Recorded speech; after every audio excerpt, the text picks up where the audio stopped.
situation for you to run your course or start your action or pursue your endeavor. It's never going to be ideal. It's never going to be this perfect storm of opportunity for you to say, okay, this is the time. It starts when you put one foot in front of the other. 1 hour game versus a lifetime.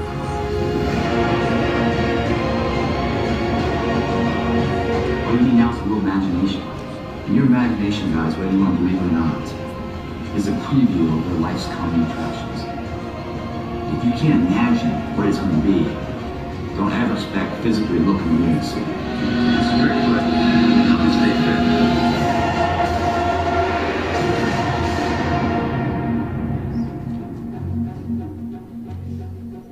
The man who doesn't really need too much introduction after you watch a video like that, right? I'll tell you, the first time I saw one of his videos, I was actually a marketing director for PowerTech, and we were looking for fitness models, and we're going to their websites and we're researching who's got what, and we wanted someone who's like upstanding, who could really represent the brand. And I remember coming across that video and I was just like, well, how do I hire Captain America? It was mind-blowing. I mean, it just spoke so much for him before I even needed to talk to him that it set my expectation up here.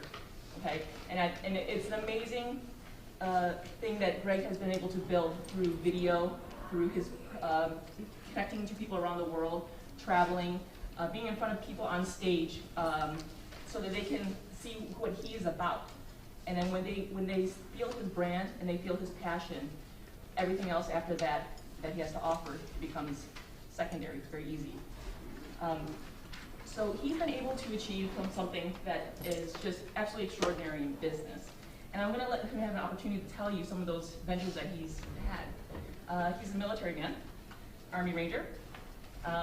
You're an avid sky diver too, right? Sure that. Sure. Loves the adventure.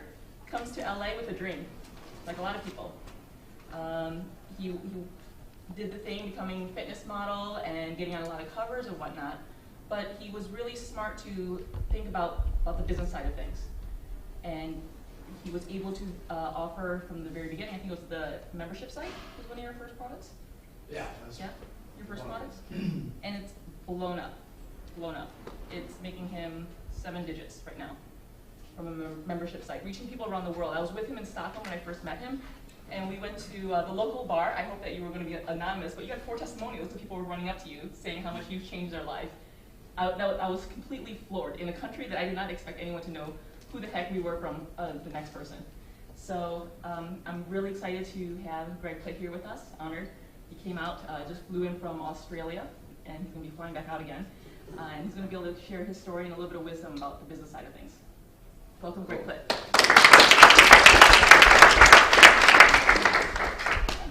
All right. Cool, yeah, man, it's good to be here. God, everything I have, everything I've achieved and everything else, it's been a byproduct of fear and failure. I love those 2 things. I think they're the only 2 things that really move the needle in life.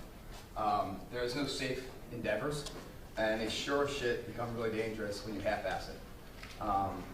Anybody here like football? Yeah, big season, right? You know? Let's say you're the running back, you know? Game's on the line, you're in the huddle, you get the call. 32 power, ball's coming to you, you gotta pick up 3 yards, everything's riding on you. You know when you get the ball, 11 guys are gonna come after you, hit you, right? It's freaky, everything's on the line. What are you gonna do in that moment? What happens? Because you're gonna get hit. The question is, do you give the hit or do you take the hit? 2 totally different things. It's the progressive approach or the sedative approach. If you're going into an endeavor and you're giving it your all, and you're giving the hit, you'll probably pick up that first down. You'll probably pick up the yards you need. You probably won't get injured. If you do go in there hesitant on anything, most likely you don't pick up the first down for 1. That hit, you get hit on, and you probably get injured too. Same opportunity, different way to look at it. The word luck. Everyone goes, oh, you need luck in life, you need luck in life. A successful module is something that you can repeat. Everything inside that module is based on your ability, your reactions. Every single day, you put something in there, you control all those elements. There's nothing that you can't control in there. Luck is something you can't control. You can't rely on it for the next endeavor. Happen today, it can't happen tomorrow. Luck doesn't exist there. Steroids in this business runs rampant. You can't rely on that either. Basically what you're saying is that, yo, who I am isn't good enough unless I had that. How sad is that approach? That who I am isn't good enough in your eyes unless I'm taking this third-party supplement. And heaven forbid if that doesn't go my way on the time I need it, then everything I've built up to this point is a lie. If I can't continue to deliver it, continue to deliver it. And then we run into a real problem where success starts to define us instead of us defining success. And that messes up the psyche. But the luck portion, let's just say, let's talk about that guy real fast. Is there luck? There is luck in the world, right? It's so unanimous that there's terms like good luck.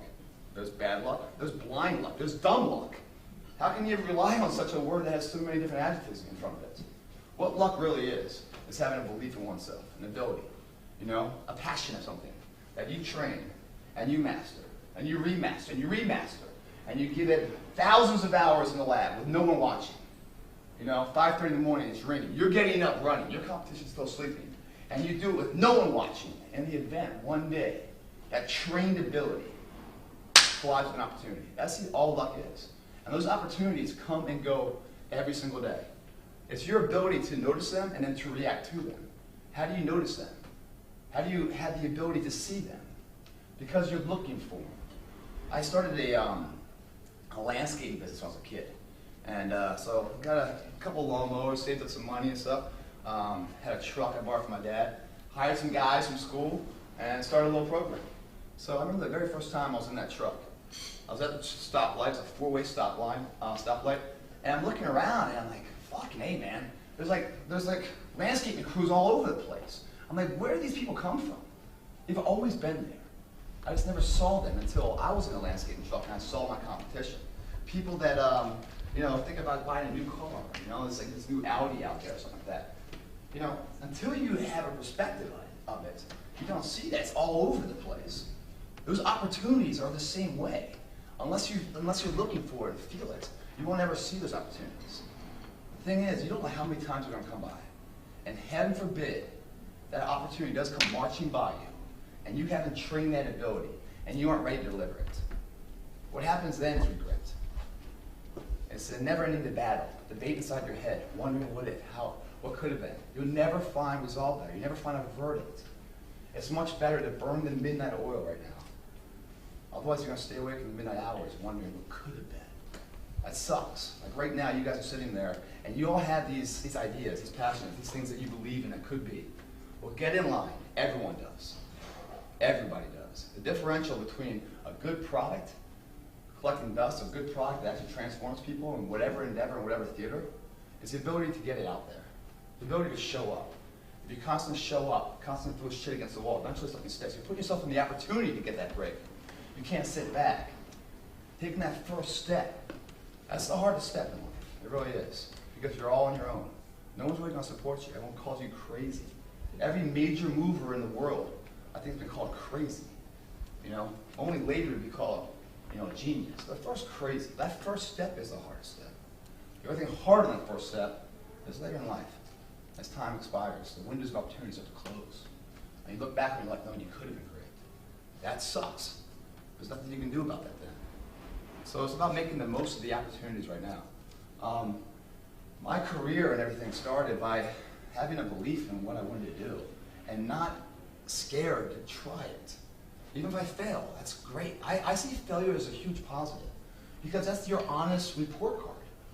You don't learn anything in success. Who learns anything by your hand being raised and everyone kissing your ass? No one learns there.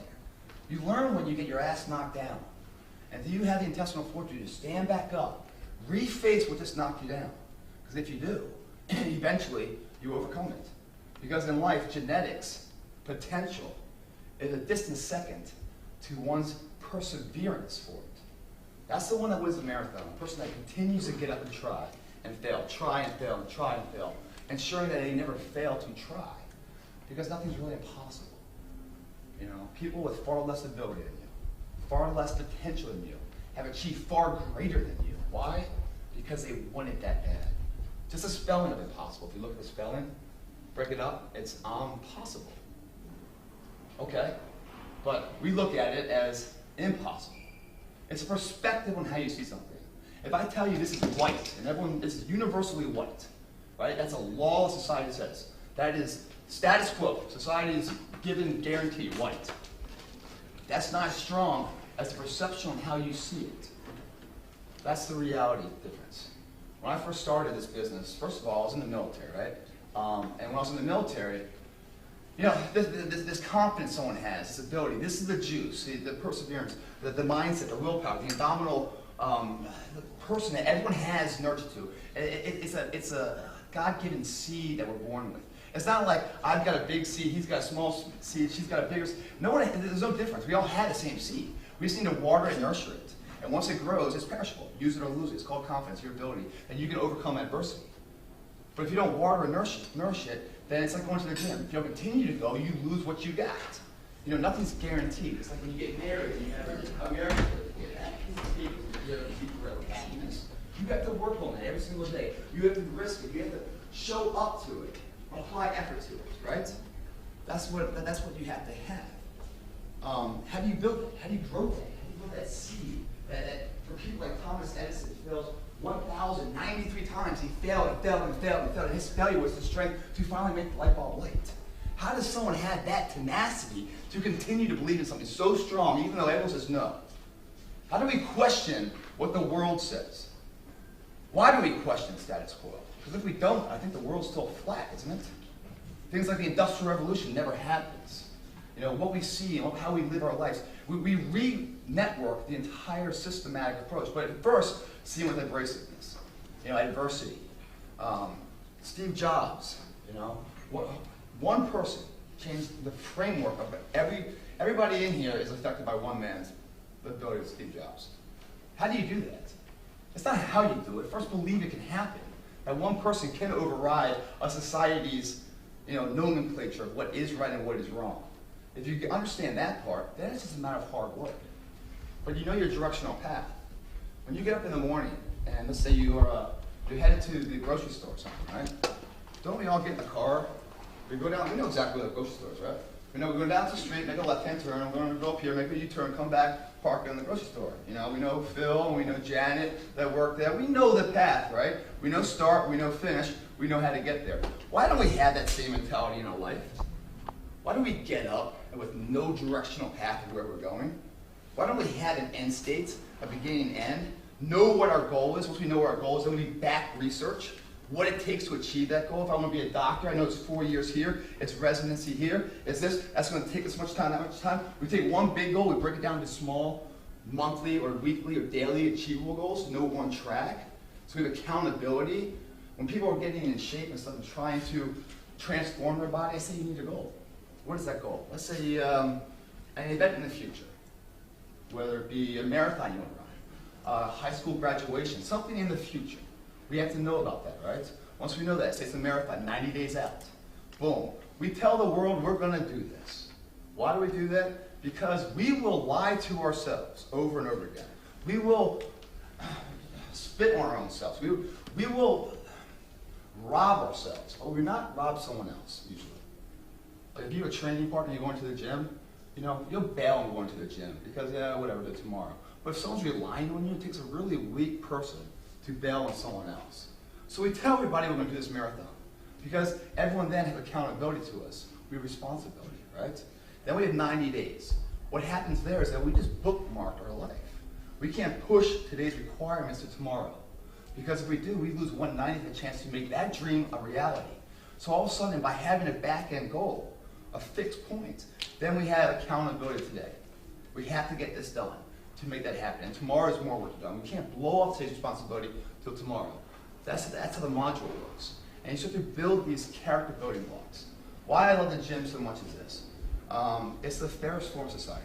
It's non-subjective. Everything else in the world is very subjective. Meaning the first place doesn't always finish first. The best doesn't always finish first.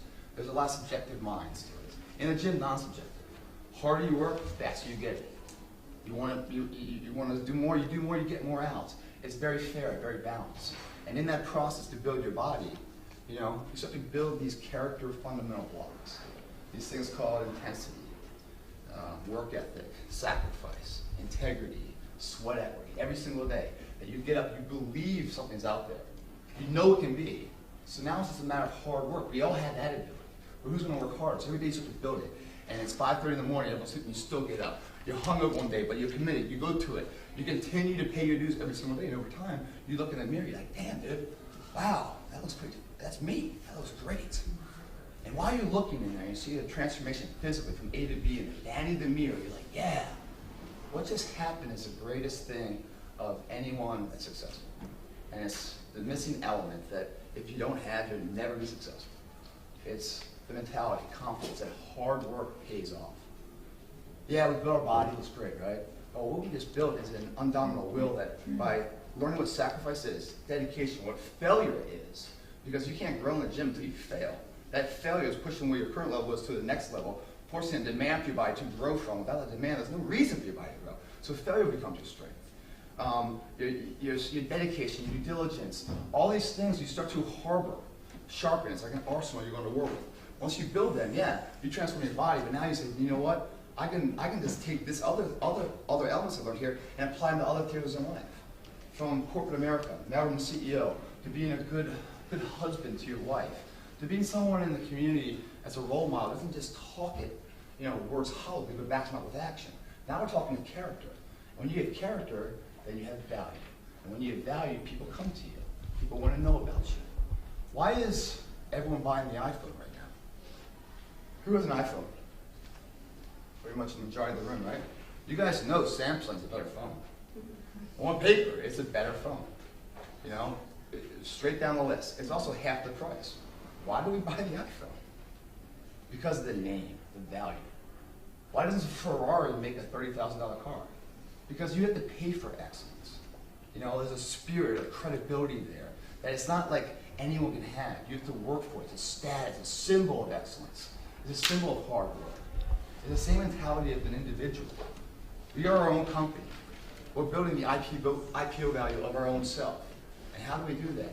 It's character and value. We have to build, in fitness, we're building a body, right? That's the easiest part of the whole module. And that's the thing that in the fitness industry, that's all anyone cares about. Gotta get a good body, gotta get a good body. Getting a good body is having a product.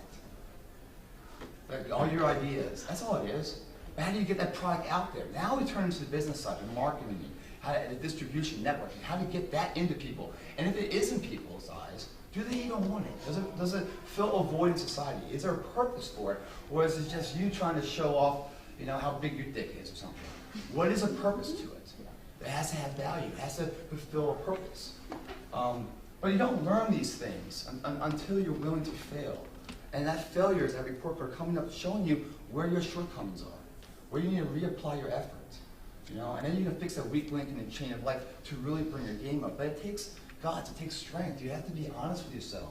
You can't be worried about past achievements or popularity or anything else. You gotta have your eye on the prize of where you're gonna go. And if you do, then you're gonna honestly look at yourself and be, yeah, I'm deficient here, I'm deficient there.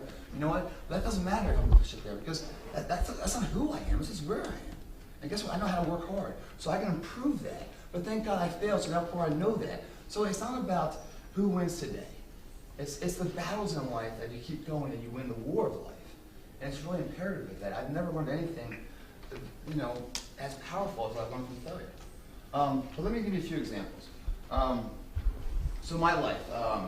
So I first started out as a kid. My dad's a big athlete. My grandfather's pro in 2 sports. So I came out of the womb with like a stick and a ball in my hand. Had to play sports, right? And I loved it. I didn't have Nintendo or anything else or video games. I was always outside playing ball. If the sun was up, I was outside playing ball.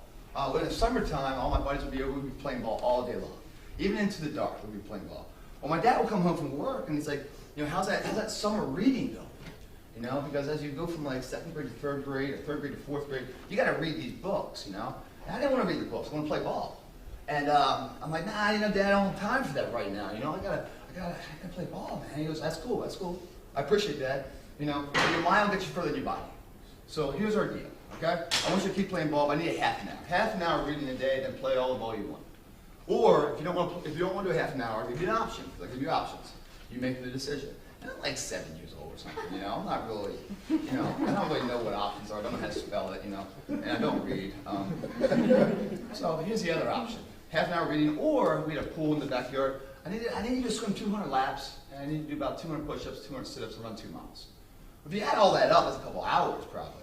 But in defiance at a young age, I'm like, fuck you, Dad, I'll take the workout, man. You know, I'll run my shit. So I did that. I started doing the workout.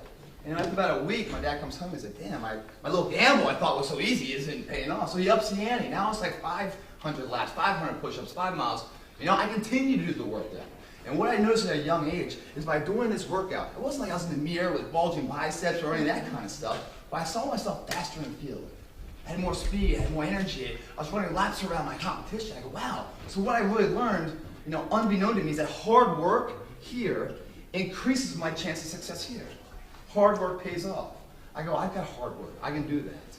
You know, I'm not the most talented. I'm not the most gifted, but I'm sure shit going to be the hardest worker. I don't have a problem with that. Now later we came to some agreement on the reading thing and stuff. But at first that was what I learned at a young age. So fast forward to that, you know, I was a big wrestler, and you know, all stayed in every sport, with football and golf and wrestling and stuff. But wrestling was my real passion, you know. I was a 3-time state champ and All-American. I remember like my sister, a year ahead, 15 months my elder. She was an academic. I mean, she was really a brain. And she went to the Naval Academy. And I remember when she came back from that first summer. Blew my mind.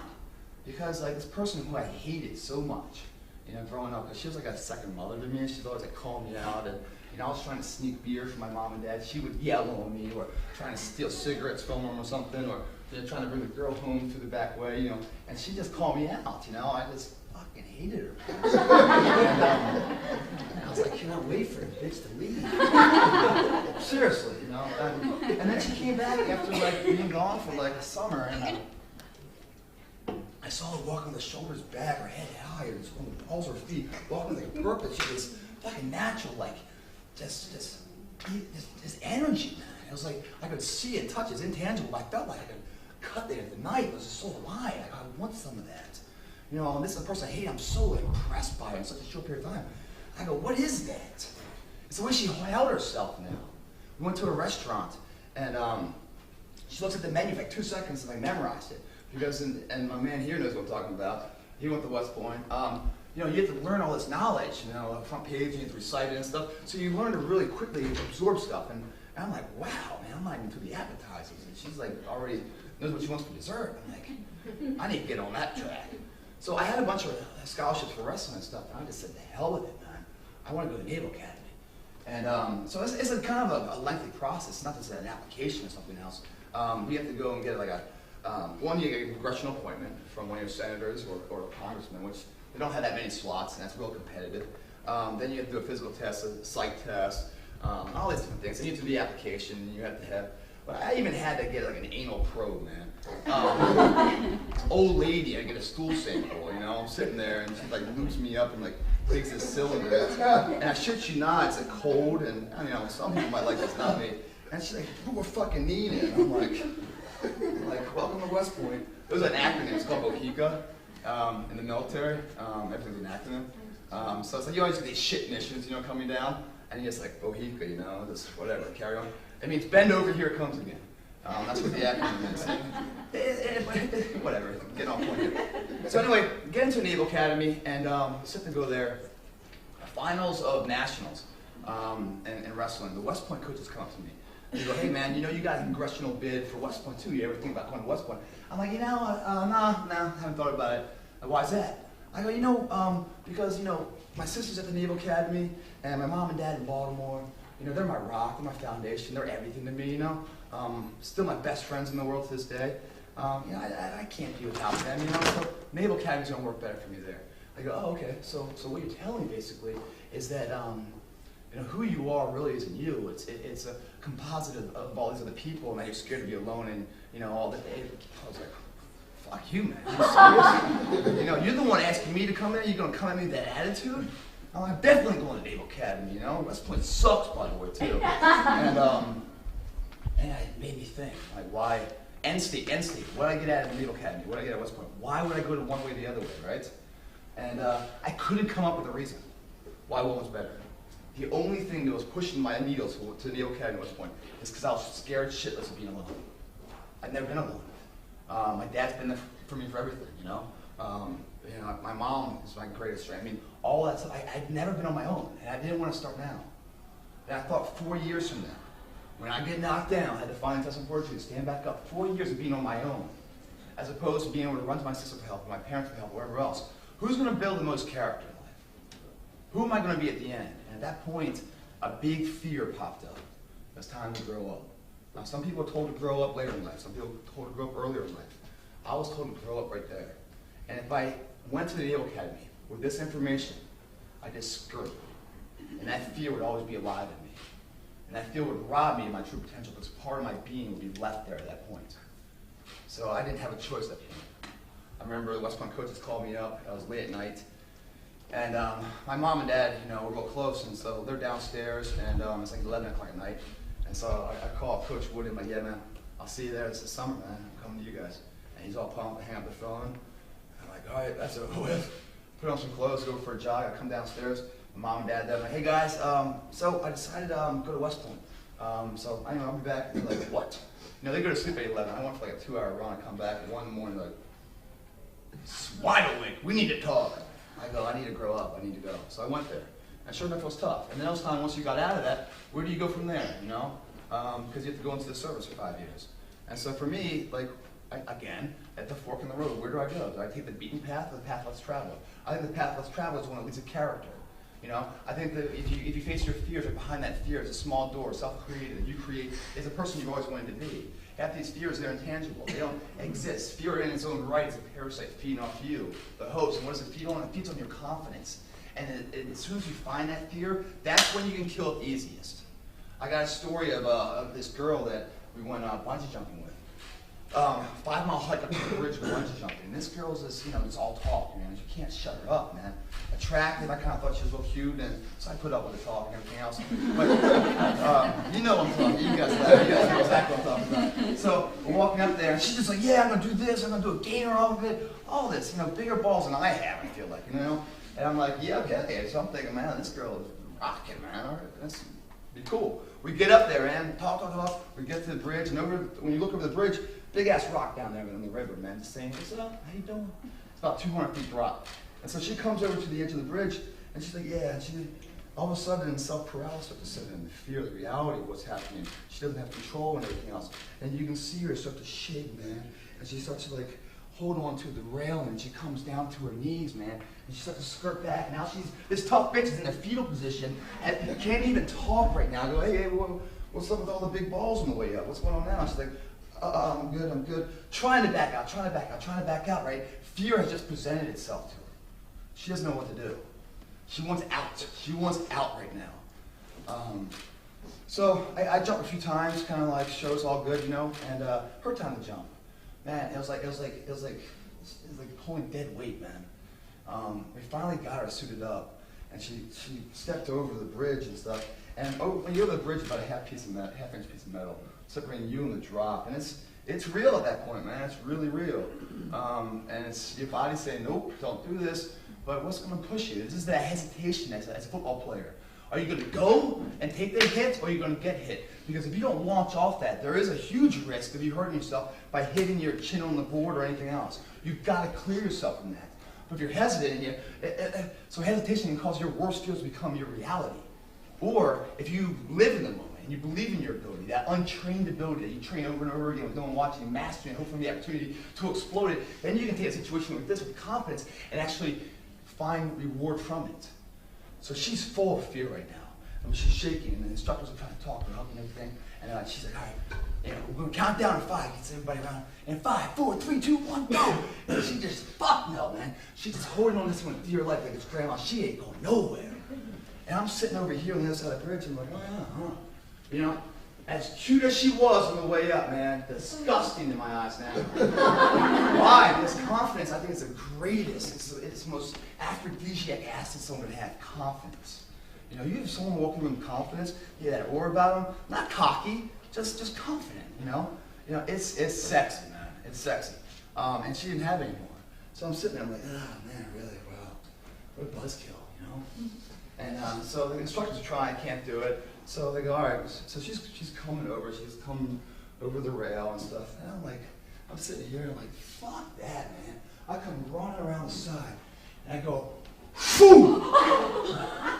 Deck the bitch right off the hood. She goes back and like, you know, my skin crawls thinking about it, man. I don't think I've ever heard this before. It's like fucking Satan literally came at me. It was like this sound that I was like, I mean, it was so scary, it made me think, ooh, I shouldn't have done that.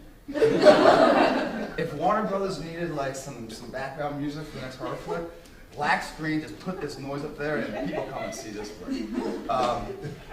So she comes down, boom, says hello to the rock, doesn't hit it. Comes back up. You guys know Newton's third law, right? Energy's never lost but transferred, right?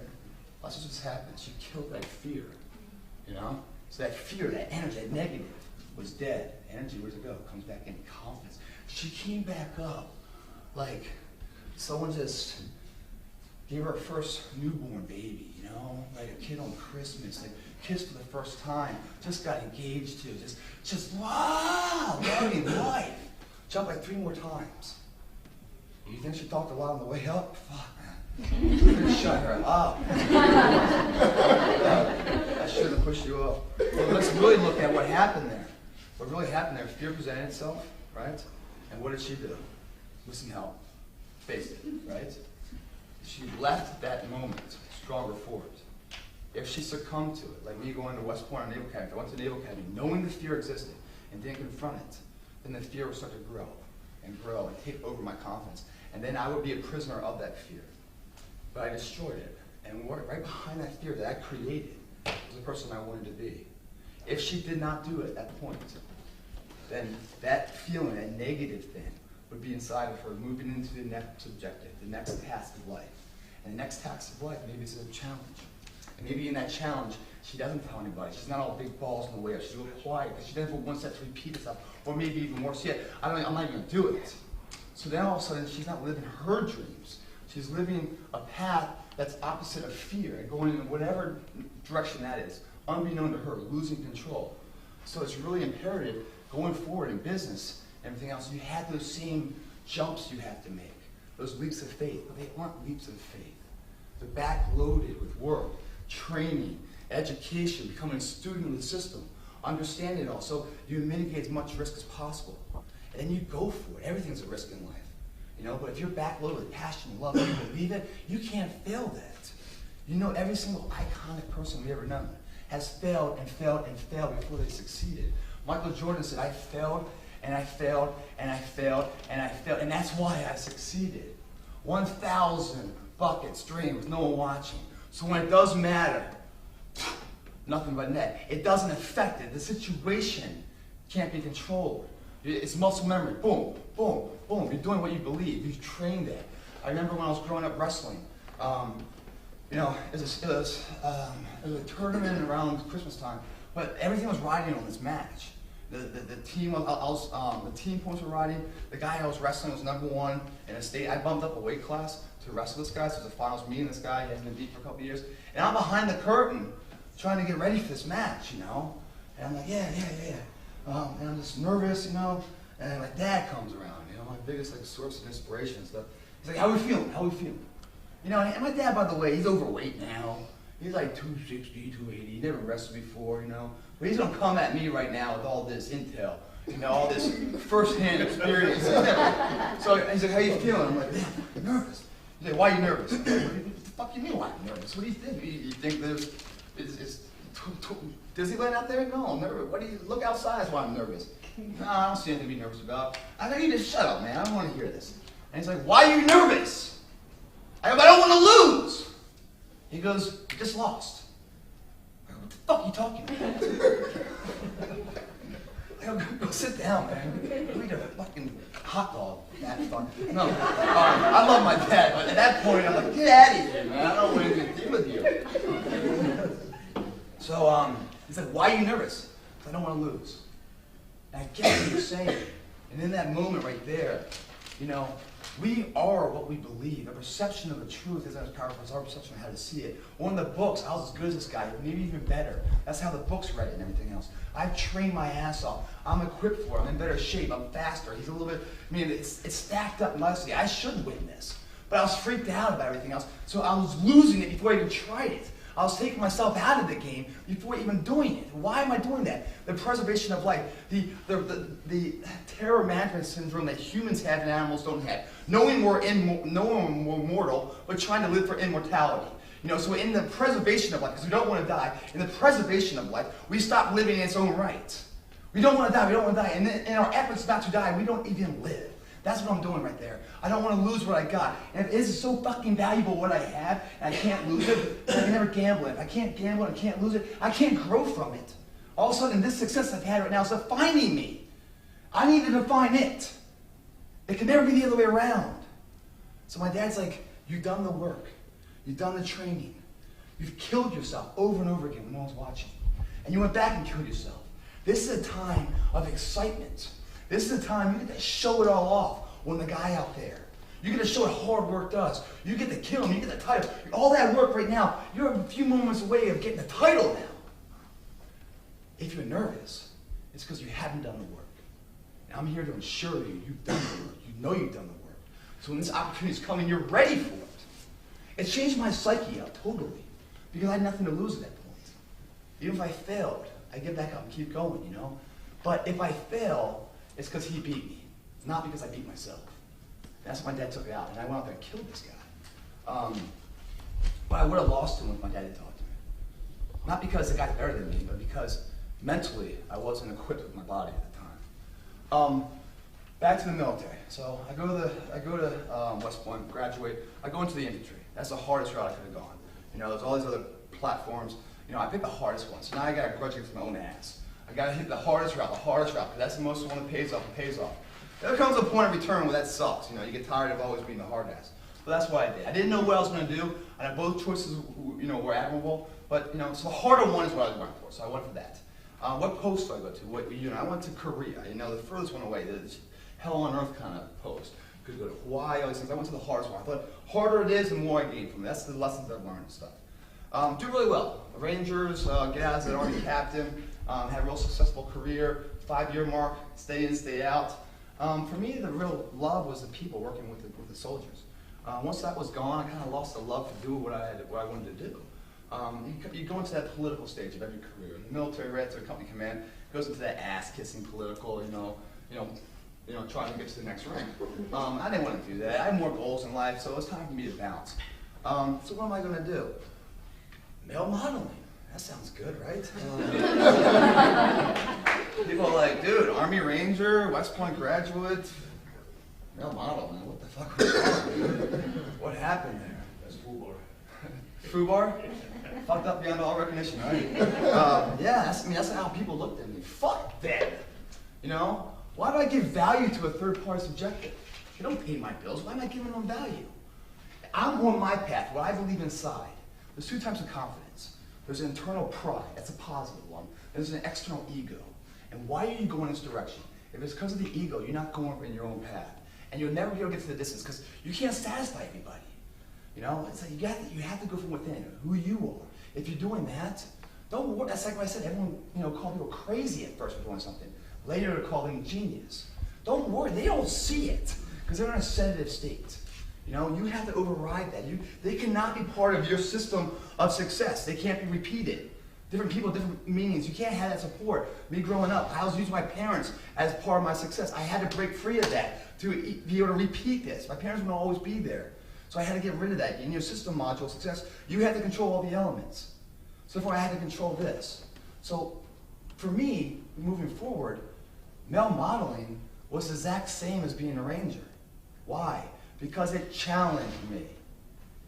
Same thing. Different theaters, the challenge was there. People get successful, right? It's very easy for me to ride out the military. I was doing really well, I was top of my peer group, could have stayed in there forever, but I wasn't being challenged. It was like a rehearsal. Every single day I could do whatever I wanted to do. It was like You know, I wasn't reacting to anything. It was just simple. It's a rehearsal. Every day was a Groundhog's Day. I wasn't growing from it. If you don't grow from it, if you're not challenged by it, then how do you ever grow from that? So for me, I had to bounce. And if you look at my careers and stuff, you know, from being like an all-American wrestler, I gave up all that to go to West Point to be a skydiver, you know, and become an Army Ranger, gave all up to be a fitness model. You know, why am I giving all this up? Most people build a career by going to school for the right thing, getting the right residency, the right, you know, internship, and then building on the same module. That's cool as long as there's a challenge. If there's no challenge, then you get stagnant. And in stagnant, it's like water in your backyard. You got a pond, right? You know, it's just, you know, you got boys coming over, have some beers and stuff. You got this pond out there, not moving. What grows in that thing? Fucking algae, mosquitoes and shit. You're hitting the beer, you get fucking bit and stuff. You're like, no one's coming over for a burger, man. Put a fountain in there, get some movement in that thing. Ah, oh, beautiful water, man. Oasis. Beer tastes good, good company. Yeah, sit down. All right. You know, so it's the same thing, but you're moving, right? Without the challenge. And people are like, so what's the future hold? Where are you going to go? What's the next step? The next challenge. And I'm so sick of seeing this. And Bruce Lee said it well. You want the title? Don't look at the title. It's a piece of alloy or plastic or whatever. There's no value to that. You really want that? Look at the person who got it. Look at the character that came. Why he came. Why he did this. Why did he fail and fail and fail and fail and fail to succeed it? What kept him going? What was the will? What was the starting force to initiate that path?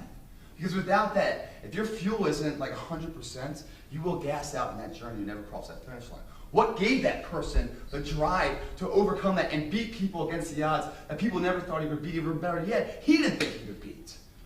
What was that fuel? What was that driving force? Whatever it is, that's what makes a title so valuable. Going to Ranger School wasn't like some piece of cloth you put on. There's a brotherhood, there's an essence, there's history behind that. That stands for something. Therefore, when I embarked that journey, I understood the value of what I was going for. Therefore, when I first walked into the compound at 2 in the morning, got knocked from the back, slammed into the mud, some guys up there taking a piss on me, calling me a shit stick, doing 500 push-ups before I'm even like 5 feet into the yard. You know, I can't even move, and I came in the best shape of my life. And that's the first 5 minutes of 70 days if I go straight through. Uh-oh, let's start to question this. I didn't question it. I saw that as a worthy down payment, a necessary down payment for me to go through to turn into what I value. If that title was all about impressing, you know, how I look in front of you people, I would never get there. It had to be for me. I had to do it because I wanted it. And because I valued it so much, I took that fear, that physical pain as a glue of transformation, a necessary component of what success is all about. You know, I welcomed it. I gave the hit. I didn't get hit. Big difference. I couldn't think about, you know, what a toilet is. I didn't have that luxury.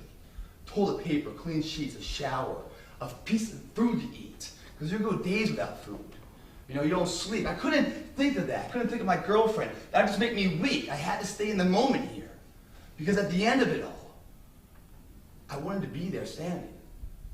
So when I decided to do the male modeling thing, you know, the way it all started was like, I came back from overseas and I'm at a hotel lobby bar, man. And I'm just sitting there getting drunk with a couple buddies. And it happened to be the same place as this convention, you know? And this convention, kind of like this, whatever else, but it's like agents and models and a lot of bullshit, basically. You know, a lot of sharks saying, yeah, I can give you everything. You can come to my room, I'll show you. It's that kind of shit, you know? And so anyway, but a lot of good-looking girls around there, you know? I'm just, you know, I come back from overseas, man, I'm trying to get the night situated, you know? And I'm talking to this girl and stuff, and she got some friends, and yeah, baby, where you going one night? All of a sudden I get this tap on my shoulder. And it's literally like a fucking hobbit, man. It's like, kind of bald, he's looking up at me, and he's tapping his hand, he smells, he's tapping my shoulders and all. And I look back, I'm like, what the fuck, man? Like, it's like scared me, man. I'm like, what do you got here, man? All of a sudden, the girls, you know, like, you know him? I'm like, I don't know him. No, I don't. Hey, man. I'm like, what do you, ugh. You know, I need like take a shower with like a Brillo pad to clean it all off. He's like, man, you're here for the convention. I'm like, man, whatever the fuck you're here for, I'm not here for that, man. So just go back where you came from. He's like, you got good look, man. You should come to our room and get some pictures. What the all my buddies go, what? Those were fighting words back in my day, you know? I didn't know what that meant, you know, my pictures. And so I'm like, let's go, what room? No, so I'm like, no, man, I don't think so. And he gives me his card. And it's like 2 weeks later, right? I'm doing laundry or something, the card falls out of my pocket. And you know, I look at it, and what do? You know, he's telling me I have this look, I can do this. He's telling me what I want to hear. Don't we all just follow that? You meet this girl, you know, you're like, oh my God, I'm in love, I'm in love. You don't see the flags popping up everywhere. It's your mom telling you, watch out for that person. No, you're blindsided by love, your tunnel vision, the peripheral is shut off. Because you want that so much. So you believe it, you believe it, you believe it. But you won't even believe it so much in your own endeavors. But this one you will, right? Why is that? You don't see all the damage, right? So you say, yeah, you can be a fitness model, you can do this, you can do that, you know, whatever. I don't see the side note saying, yeah, I love to suck your cock. I don't see that part. And what happens is you go for it, uneducated, next thing you know, you're in a room and the guy's like, hey, so what's going on? You're trapped. All of a sudden your integrity and everything else is on the line.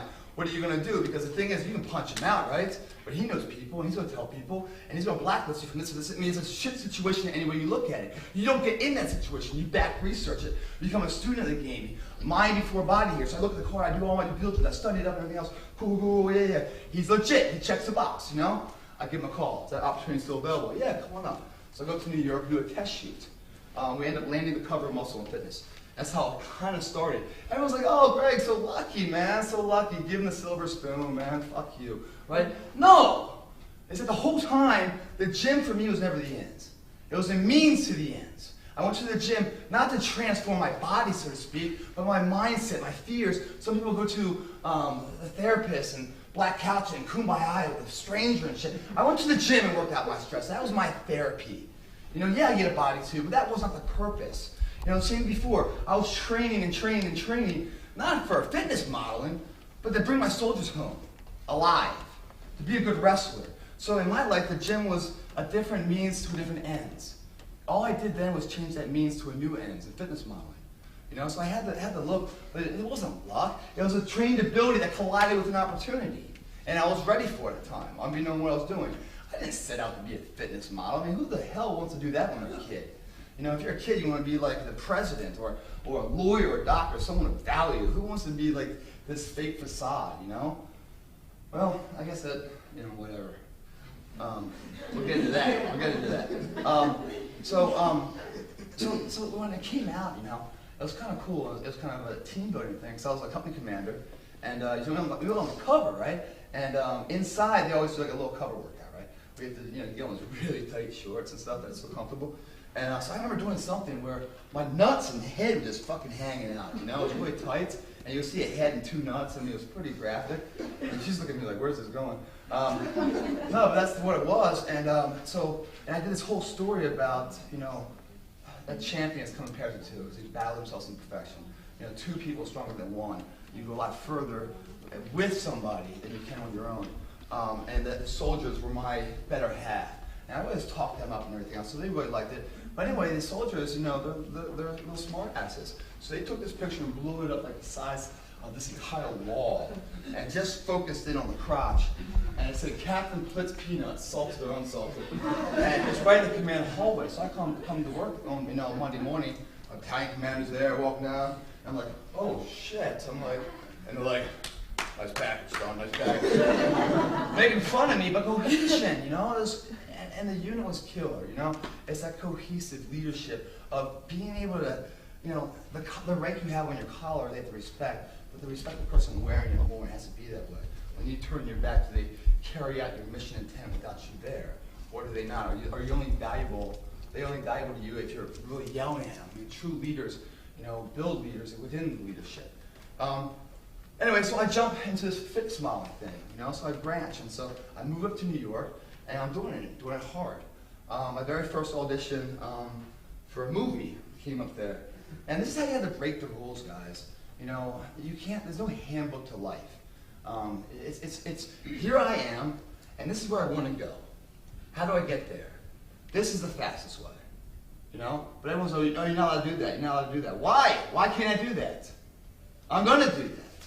Rewrite it. You have to break the rules sometimes. There's nothing, I mean, you don't break your integrity, you don't break your character But breaking the rules are self-made society status quo. They exist to hold you back, retain you. There's someone else's handbook, not your handbook.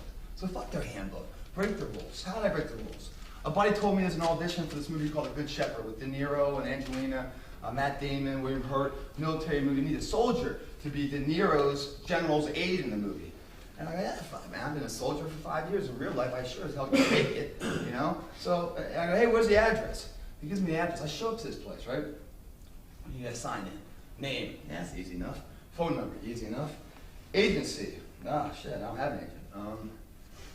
ABC Town. And then agent's name, I'm like, Zach. And agency's number, I put my own number. I sit down, and sitting there, and everyone's got these pieces of paper in their hand. And they're called sides, that's what you're reading. I didn't know what that was. I'm like, hey, what's everybody reading here, huh? What's everybody reading? New York, LA, fuck you, man. I'm not gonna. No one cares about you. No one's gonna give you a bone. If anything, they'll give you the wrong information. So I see all these other papers up on the mantle there. So I go up there, and I don't know what my character is. I'm just looking through. I'm like, yeah, that's good. Yeah, West Point, being able to memorize stuff. That's easier to retain it real fast. Oh my God. Except every 2 hours, a guy comes in. He's like, hey man, who are you? I don't have you on the records. I go, Zach, ABC Talent. I haven't heard of that. I go, he should have called you. No, he never called me. That motherfucker. It's the 4th time he's done it this week. That's it, man. He goes, hey, calm down. I'll try to squeeze you in. I appreciate that, man. But fuck, I'm gonna talk to Zach about this. This is unacceptable. And he's like, okay, man. So anyway, I wait a while. Finally, I get my chance to go in there, and he's recording it and everything else. Now, part of the dialogue is like one of the lines was, it's time to go general.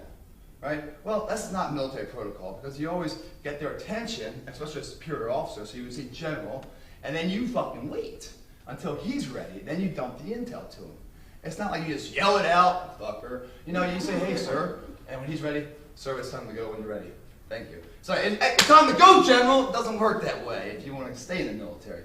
So I kept saying it the way it should have been said, but it's written the wrong way. And this casting director, who really is just a failed actor, that's why he's the casting director now, he's like, hey man, you keep saying it wrong, man. You keep saying it wrong, like coming at me, I'm like, no, I'm saying it right. You guys wrote it wrong. And by the way, are we inside or outside? Am I saluting? Am I a specialist at attention? Am I a major at parade rest? You guys are giving me no intel. You're setting me up for failure right here. Where's the information? And he's just like, what?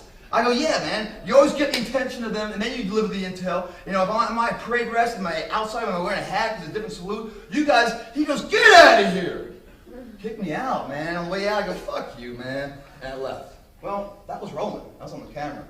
So when De Niro saw it, he's like, dude, that's our guy. Because fucking he is the guy, You can tell him anything to do it, and the reel's gonna come out, man. So I got the part. It's like 2 days later, my phone rings, and I'm like, hello, and they're like, yeah, Zach there. I'm like, no fucking Zach here, man. Whoa, wait a second.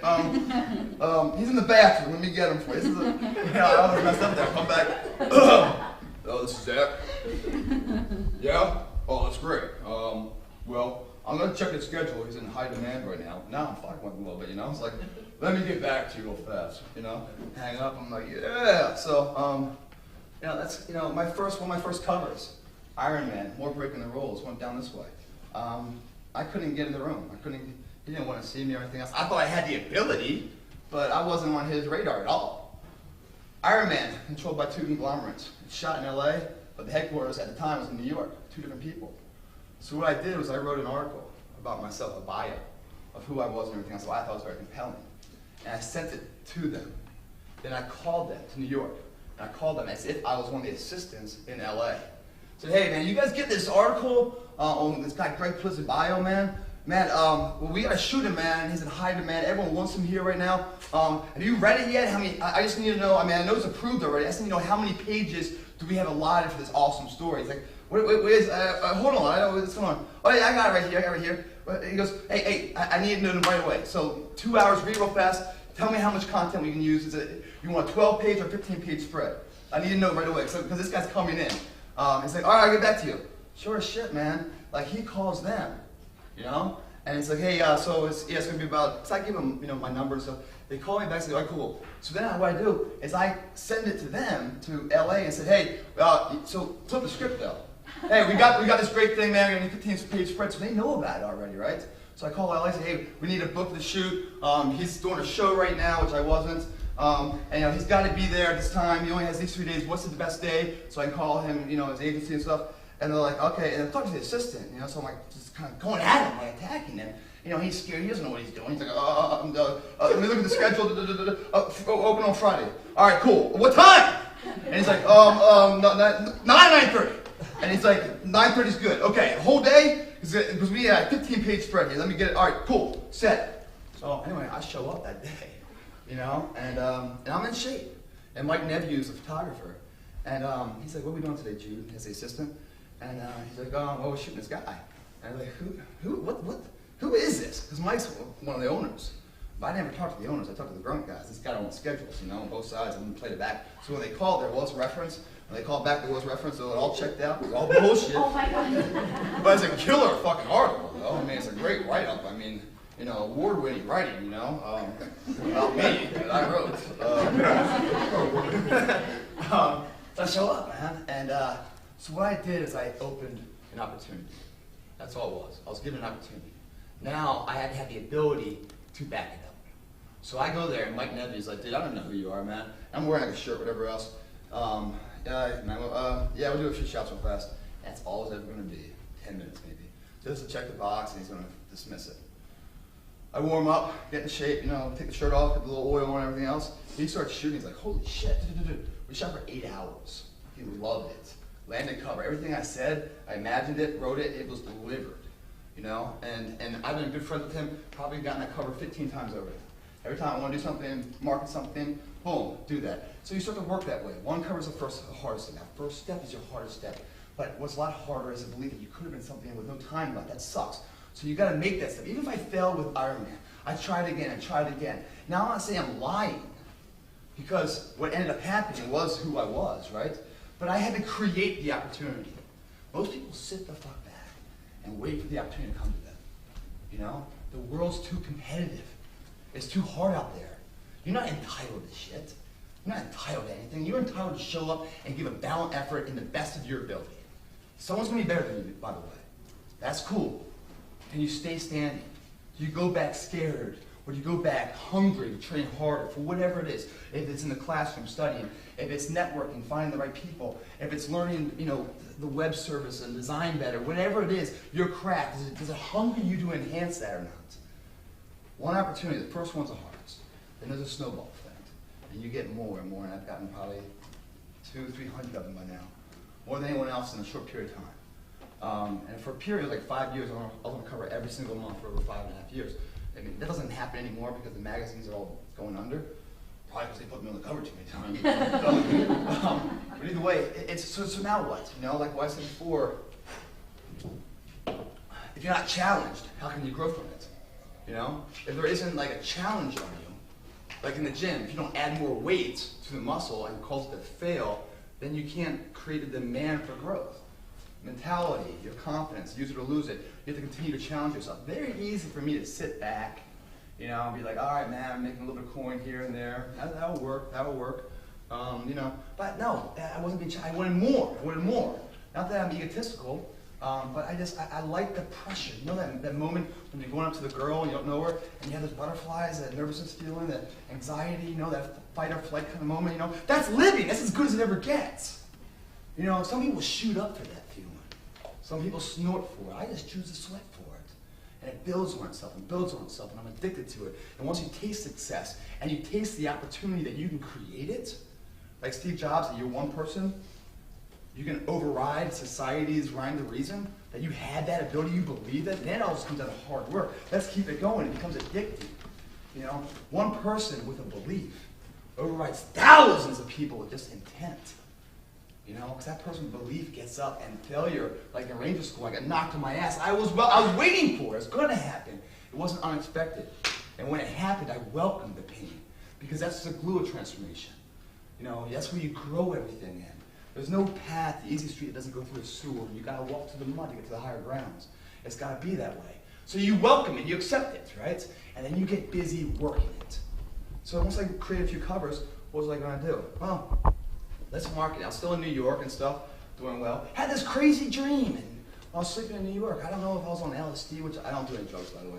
But just, tobacco and alcohol. I got enough problems with them. I don't need more. I got addicted personality, man. If I take Coke or something, I'm done, man. So I know that I can't go there, So never done it, but that's not the point of this conference.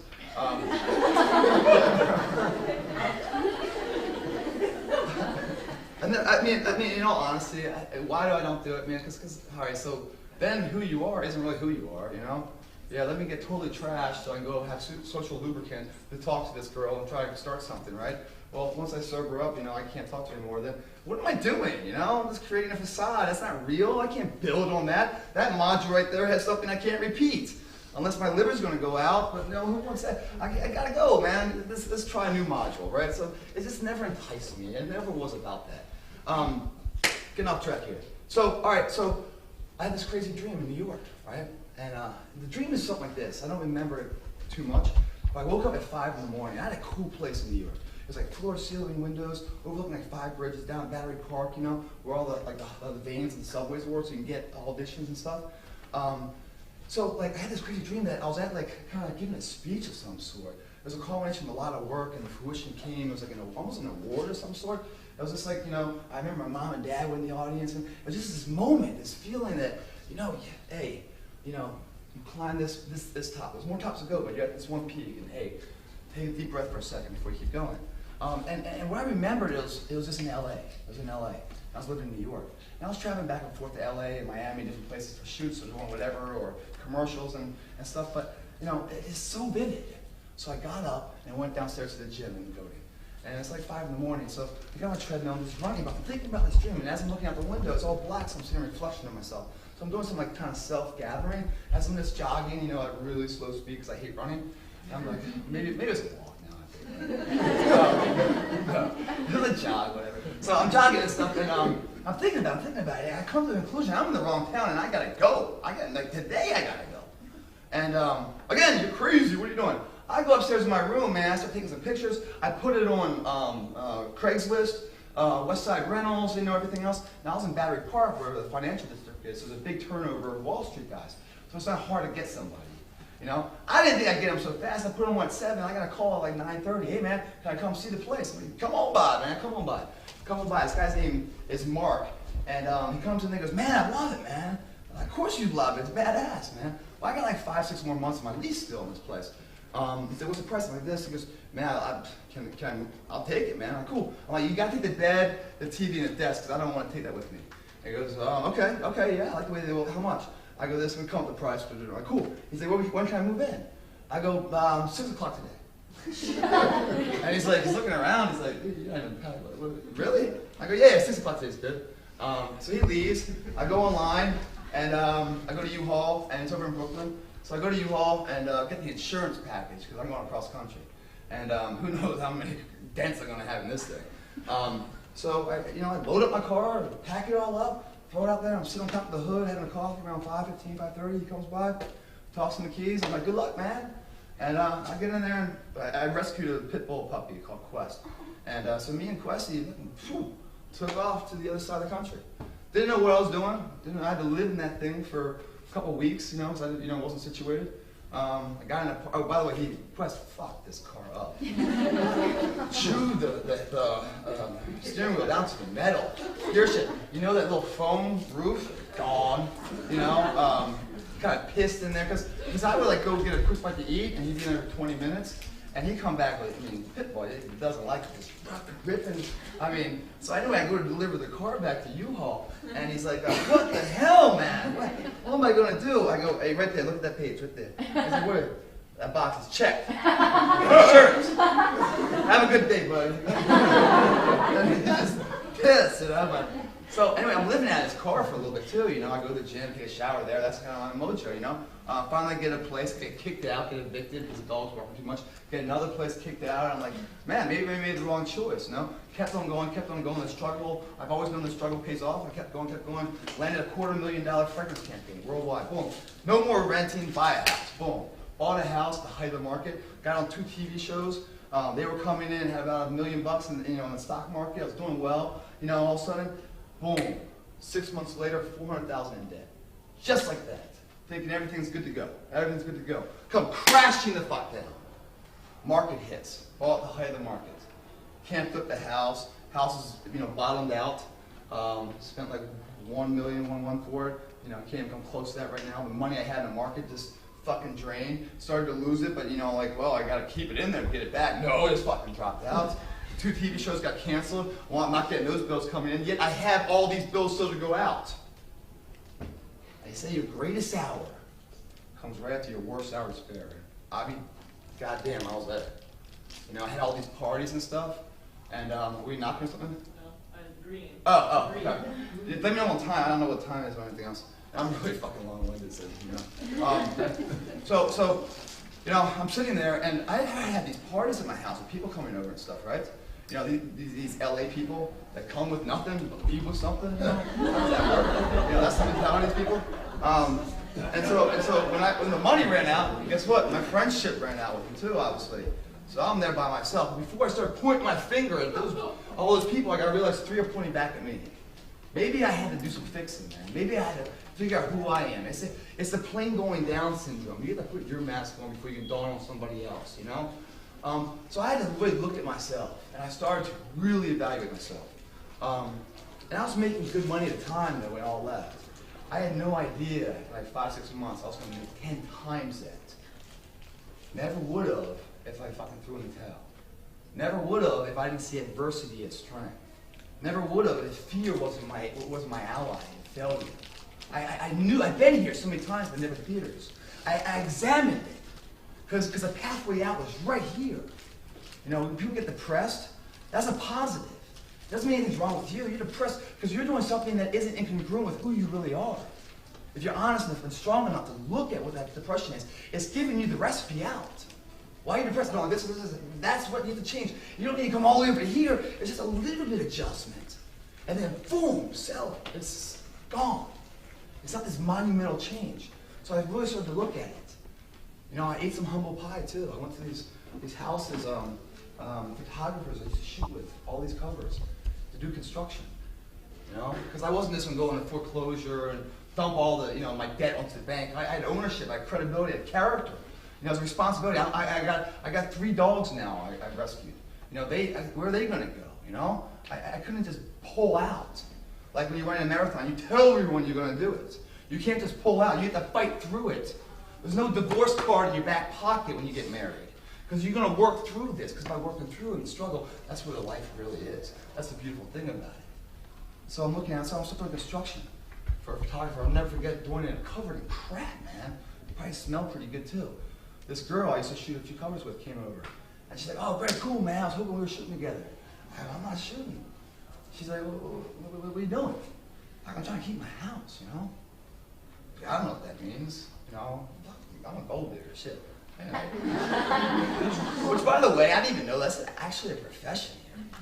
I know girls like not even 30, married 3 times. And she's like, I earned this shit. I had to go to sleep with those wrinkly balls for fucking 4 months and so, I got my Christian Louboutins, Guys are like, what is that? Girls so anyway, I got through it slowly. Doing that part, I started to look at the situation differently. Trying to find ways to turn Facebook likes into dollars. To turn magazines of what I knew society said there's no money in fitness. I had now had to find money in fitness. It never was done before. How do you find it? Because Walmart will buy a t-shirt from Calvin Klein. A model will wear it, right? And that ad will get an invoice of like, I need 100,000 in the white and a small, medium, large, right? That's why you get paid big bucks. That clone campaign did $250,000. That's why you get the big bucks back, because you have a viable product to sell, right? In fitness, you do a cover shoot, boom. Walmart can't be like, hey man, yeah, this abs look good, man. 100,000, I need a small, medium, large. Give me one in like dark, give me one in chocolate, give me a white one, maybe like a cream color one, and let's get it by next week. Is that cool? Doesn't work. So what are we selling? That's how it kind of started for me. What are we selling? We can't sell the body, you know? And everything I looked online and stuff, all this information, how to do this, how to do this, a quick fix here, a quick fix there. There's no quick fix to a long-term situation. I've never seen that. What are we selling? Where's the market? Where's the money? Because everyone knows in a sedative state exactly who they want to be. When they're a kid, everyone knows who they're going to be later, their dreams. When you're sitting on the couch, you know right versus wrong. But as you embark on that journey, something happens. So in a sedative state, you come up with why you want to do it. And you got to come up with a belief that's so strong, a belief that mentally you've already achieved it. So your physical body will find a way to make it happen. You've got to be at the finish line already. When Ranger School, I was already there. I valued it. I know what I was doing. All this work was a worthy down payment because that was required of it, right? You got to have that belief in a sedative state of what you're going to do. And if you don't have that belief, then when you start the journey, a debate will begin. The debate is this: as you're climbing the mountain or something, right? You're climbing it, right? And yeah, I'm going to do it, man. Why am I going to do it? Well, I'm doing it because everyone wants it. You know, it's desired upon, you know, I'll look good to Sally, you know, and then I might get laid. Yeah, so if I get up there, I'll get hurt. That's not the belief. That's just trying to be someone for somebody else, giving them value. You won't make that journey. Right? You just have to walk there, right? That, yeah, I want it, turns into, me, I don't know after that. Do I really want it? I don't know, do not. Because your feet become heavy. You know, your lungs start to bleed, and your heart starts to race. And in that moment, you start to value pain versus pride, you know? What are you going to do? If you keep going, even if you don't make it, you keep going upward. You're forever living the reality of that dream. If you quit, throw in the towel, then I don't care how far you go, how long you run, you can't travel far enough to ever find that dream again because it's dead. And its death is replaced by regret that you will think about for the rest of your days. People are like, you go to the gym every single day? For now, I'm like, yeah. Like, that's a long time. Like, really? 1 hour a day, or every minute for the rest of your life debating what could have been. I'll take that hour, looks pretty good right now. Perspective of it, right? Oh, again, perspective. I'm running a marathon, right? And I got, oh my God, I got 4 more miles. I'm so tired. That's what we do. We fail, right? We're looking forward, how far we have to go. Never turning around and see how far we've already come. Perspective on everything. Oh, 4 more miles? Oh my God, is that 22? This is a walk in the park. No problem. Perspective, mind over matter. A belief in that journey. Yeah, my feet are getting heavy, but they're getting stronger. I'm getting further. I'm getting one step closer to where I want to be. That's what I'm thinking. I keep going 1 foot after another. And after I cross that finish line, you've heard that pain's temporary, pride's forever. That only is true if you go through the pain to find the pride. Because on the down scale of life, pain is such a more dominating force than pain. Pain's weak. Pain is just weakness leaving the body. It's just it's a temporary thing. It doesn't last forever.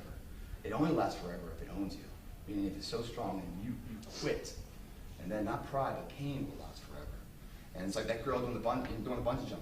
If she didn't do it, the pain, the fear, and everything else, if she didn't commit there, then that lasts forever. And don't tell me that's not in the back of her head when she makes another decision. And she probably won't do that. Even though her true potential could do it. And beyond that, it has to be tested. You know, confidence and potential and everything else is not a God-given right. You know, you build it. It's just like your body and everything else. You have to build it and test it and build it and test it. So, in this moment where I'm trying to figure out what I'm going to do and stuff, how do I monetize all this stuff, I had to find what the value was. I had to find a t-shirt I could sell at Walmart. I had to find something that could be passed on. I looked at the market, what was out there, what wasn't out there, what was missing. So in that sedative state, I say, we all know what's right and wrong, right? What happens in that journey? Why do we give up? That's what I was saying. That's what I was finding. That inner voice that you can become something. That inner voice, that pain, what you're feeling right now, is part of the excellence. It's part of the celebration that you're still alive. It's part of that you can push this, and it's a reaction from the global module that you have an impact. You know? You're not entitled to it. You just have the right to try for it. So motivation is what we can sell. Because we all know what's right and wrong. We just lose our way along the journey. So how do you do that? Well, I don't know.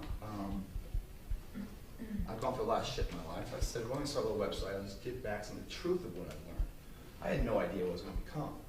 And it's grown and grown and grown and grown and grown. And, you know, we're making millions of dollars every year. For the greatest form of return on my investment isn't the monetary value, but it's the transformation I've seen in people. Because what I'm selling works. That's the other thing. There's no quick fix to long-term situations. There's no gimmicks here. You know, I'm not trying to sell you once, I'm trying to sell you for life. And then once I sell it, because I believe so much in what I'm selling, you're gonna start selling it for me. You know, why? Because what it is, it actually fills a void in society. It's not about making money, it's about making a difference. If that makes sense. When I go to the gym, I work out, it's not about the vanity of the mirror. For me, like I said, it's that therapy, that stress relief. That's why I did it. Yeah, when you do it, it's not around if, just when the body comes back around.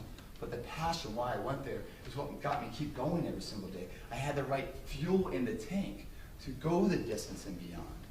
You know, it wasn't about trying to get a cover. It wasn't about this. That I saw a life out of shape and how I felt. I saw a life in shape. I prefer this life. I go up to bat in baseball and I swing. I've struck it out and I've swung and hit a home run. I prefer hitting a home run. I know hard work out here will up my chances in this. So I do that. I modulate that. So with these transformations that come back, yeah, I lost 100 pounds, this and that. You know the ones I really get emotional about is the ones that said, hey, you helped me quit heroin addiction. You know, you helped me get back to school. You helped me start paying child support because I wanted to be somebody, a character. Oh, wow, what is that about? What is that? The fuck is that? Well, in the gym, didn't I say it's not subjective? You start to build these honing blocks, this mental confidence that anything's possible, that you can take outside of that non-subjective gym theory, or any theory in life, and find, you know, fruition in that too. Don't think the blueprint of success is different in the fitness world as it is in the financial world, as it is in a relationship world. It's the same thing. If you're willing, if you believe it hard enough, and you hard work to it, it pays off. It's that simple. You're not entitled to something. If I give you $1 million, you're fucked. Because you don't know how to earn $1. So I really hope you never spend it all. Because nothing more is coming unless you get on your knees and start begging for something, but you have the mercy of somebody else. You can't repeat that. You know, you can't win the lottery every time, but you can also learn, you can learn how to get $1. If you get one, don't tell me you can't get 100 of them. You get one cover, don't tell me you can't get 400 or 500 of them. You know? It's just repeating it. There's, you guys heard of Paul Mitchell Hair Salon? Yeah, the girl, guys, you heard it? I mean, West Point, you hear it? You don't use too much shampoo products, right? Oh, it's short hair. So this guy, it's two dudes, man. I forget the names, but it's John Paul Pete Mitchell. I'm not sure, I'm making it up. Early on, when they're selling it, and out of their trunk, one of them dies, you know? The other one carries on the name and turns into this household name it is now. Well, one is this guy, John Paul, because success is a universal blueprint. Whether it's in a hair product or if it's in liquor. It's hard work. It's passion. That was a hobby of his. He loved what he was doing. He wasn't doing it for the money. He was doing it because he loved the taste and wanted to provide that. If you're doing it for that reason, not a matter of if, just when your body comes into fruition from the gym, your money comes into fruition, but really what keeps you going? Warren Buffett, Steve Jobs said they never worked a day in their life because they loved what they're doing. It was never work for them. And it wasn't work. There's no stress. So creatively, it's endless. There's no 9 to 5. I hate this fucking guy next to me in the cubicle. God, how much more time I have to be here? What we're going to do this weekend and everything else. 5 days, wasted for 2 days. You don't have that much time in life. And you're going to waste 5/7 of your life doing something you hate? I thought work is supposed to provide some coin to do what you love with who you love. I thought that was logical. How about we flip it all around? That the work is what we love too. And we're doing with people we love. Creating things for other people we'll never know. Hundreds of thousands of strangers will impact their life for the betterment because of our hard work today. Now we're talking about something called legacy. Now that's something that gets me up moving every day. You know, I'm not worried about $100,000. I'm not worried about $1 million. I can't take any of that with me. I can't take the house or the cars or anything else with me. What I can take is the memories of it. What I can leave is hopefully footprints of motivation for others to follow and emulate. Not to be me, because no one wants another one of me, enough of that shit. To be the best of them. We're all gonna die one day. Someone's gonna stand up at your funeral. And they're gonna give a eulogy, you know? And, you know, I never been to a funeral where someone goes, man, this dude, man, he had he fucked all the women, man. Man, he had, you know, he had cars and money, man. Big wads of coke, man. This guy was the baller, man. No one talks about that. No one talks about that. If we're lucky, someone will get up there. You know, get all emotional, you know, get there, they're like,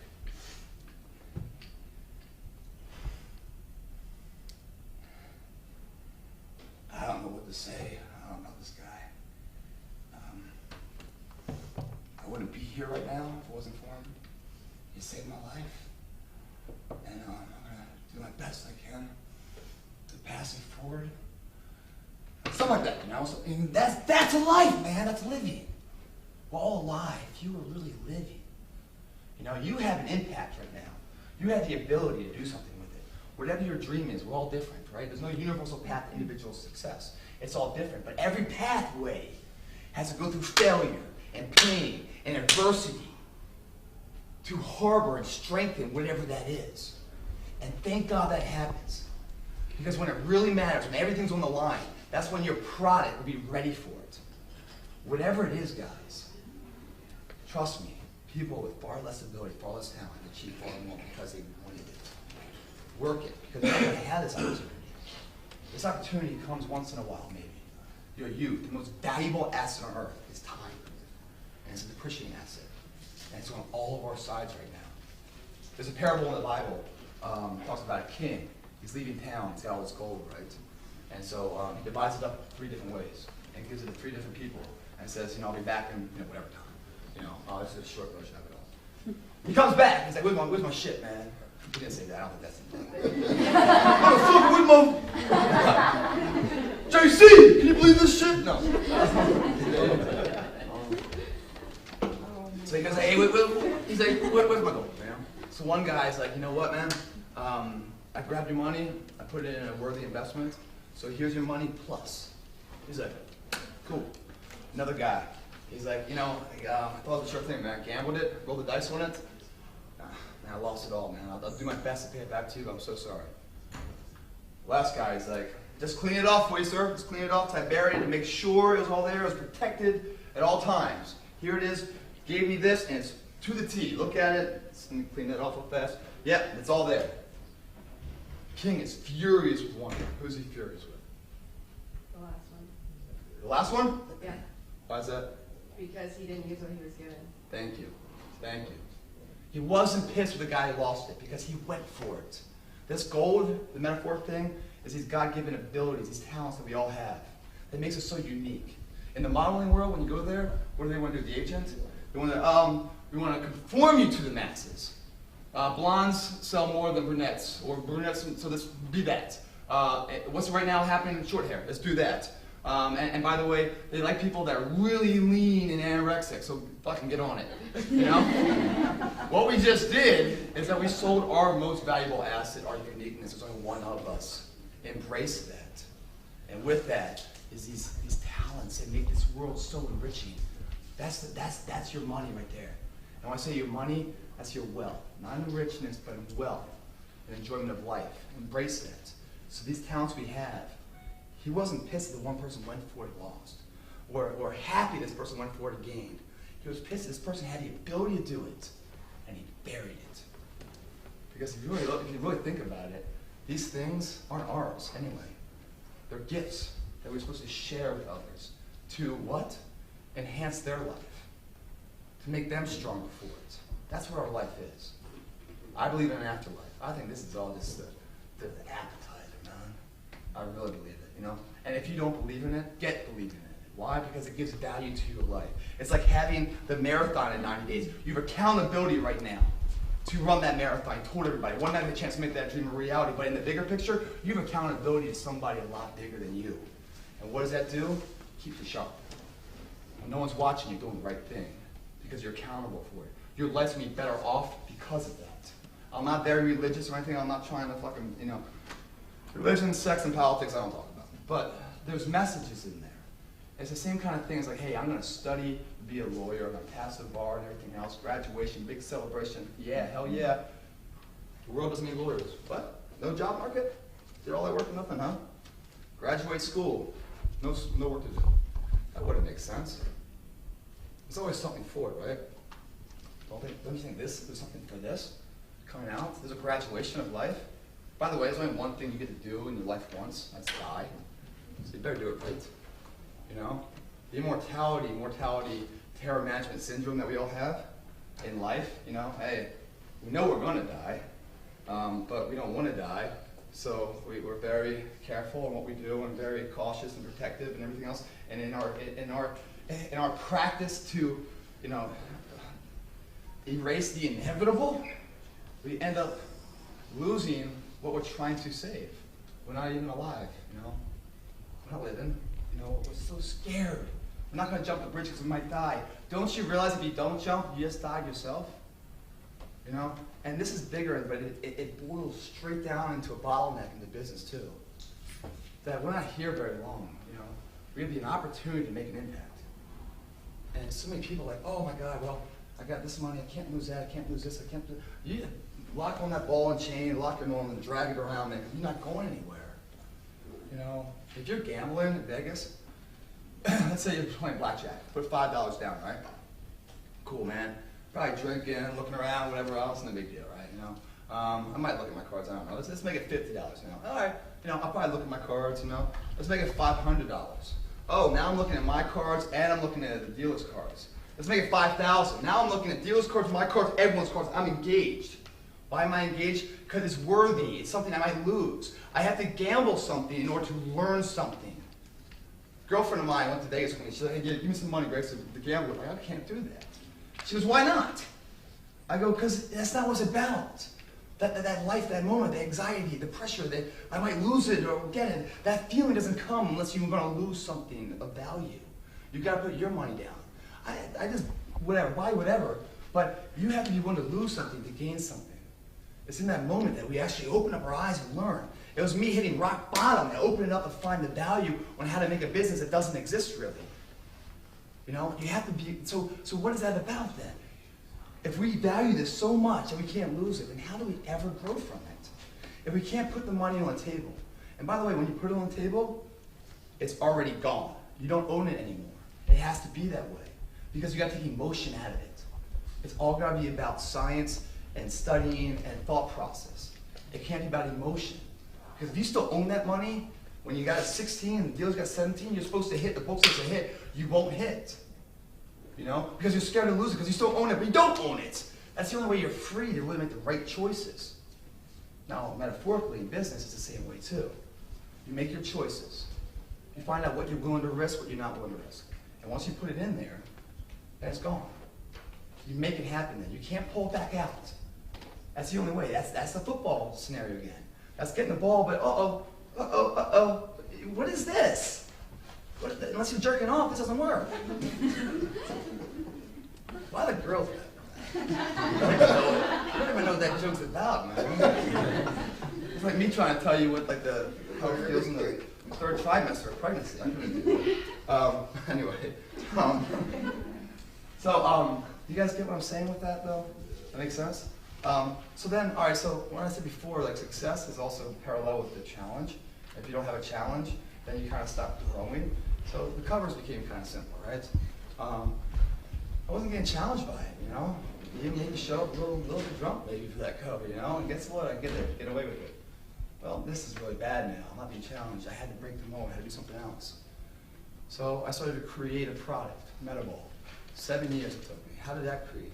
Well, I'm on a bunch of shows for infomercials and stuff like. So I got a little bit of a name in the business, so they're attaching my name to the products and stuff. And I'm out there for 18 hours in these products. And you know, the crazy gluing them, the duct taping them, it's just crap products. Well, on top of that, the products are made not to change your life, but to make money. It's about profit, not purpose, right? So, and they're also second or third generation of something already successful. So they're just trying to get like the remaining bit drained out of that rag, you know? It's something innovative.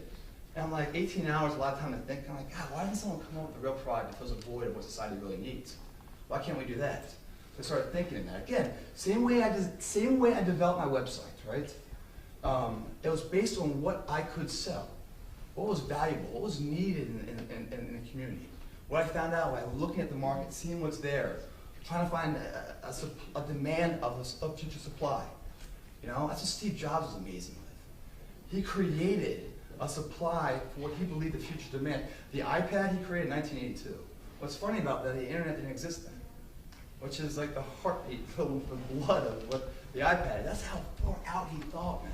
That's how much he believed in it. People are like, you're crazy, man. Too much LSD at the Apple farm, you know? So with my website, I created motivation. That's what I was selling there. Now with Metaball, I've seen all these transformations, right? is this love of life. This person that went to the gym was kind of like my sister coming up from the naval academy. Shoulders rolled back. I saw this life form, this energy, this confidence of an individual. Like going to the gym and what? Applying hard work, sweat. And when she got in return, it like defies Newton's law, actually, because you go in there tired, you give up energy, but you come out with energy. How do you give up to get it? It's weird, you know? And you come out of the gym in the morning. I remember like going for runs and stuff in my neighborhood, and I'll come back like from a run like 6 in the morning, and the neighbor just be getting up with his fat ass belly, robe. He'd be walking on his flip flops and his coffee. And I'm like, on your right! And I'll come by and I'll fucking hit him a little bit. I could go around him, but he needs to wake up. So I fucking hit him. Fucking, hey! I'm like, morning! You know, I'm already 5th gear. This motherfucker just like, you know? You have the choice to be one or the other. You know? The thing is, when you start that way, you get this energy, it's a domino effect. You go into work like, run in circles. So every day you go to sleep a little stronger mentally and physically than you woke up the day. You combine those days into weeks and months. You create the indomitable will, the confidence that anything's possible. And then you go after things. You start to build the confidence and you're willing to risk it, you know, for a valiant effort. You really to go for it. Even if you fail, you tried, you know, and you continue to try. Some will work, some won't work.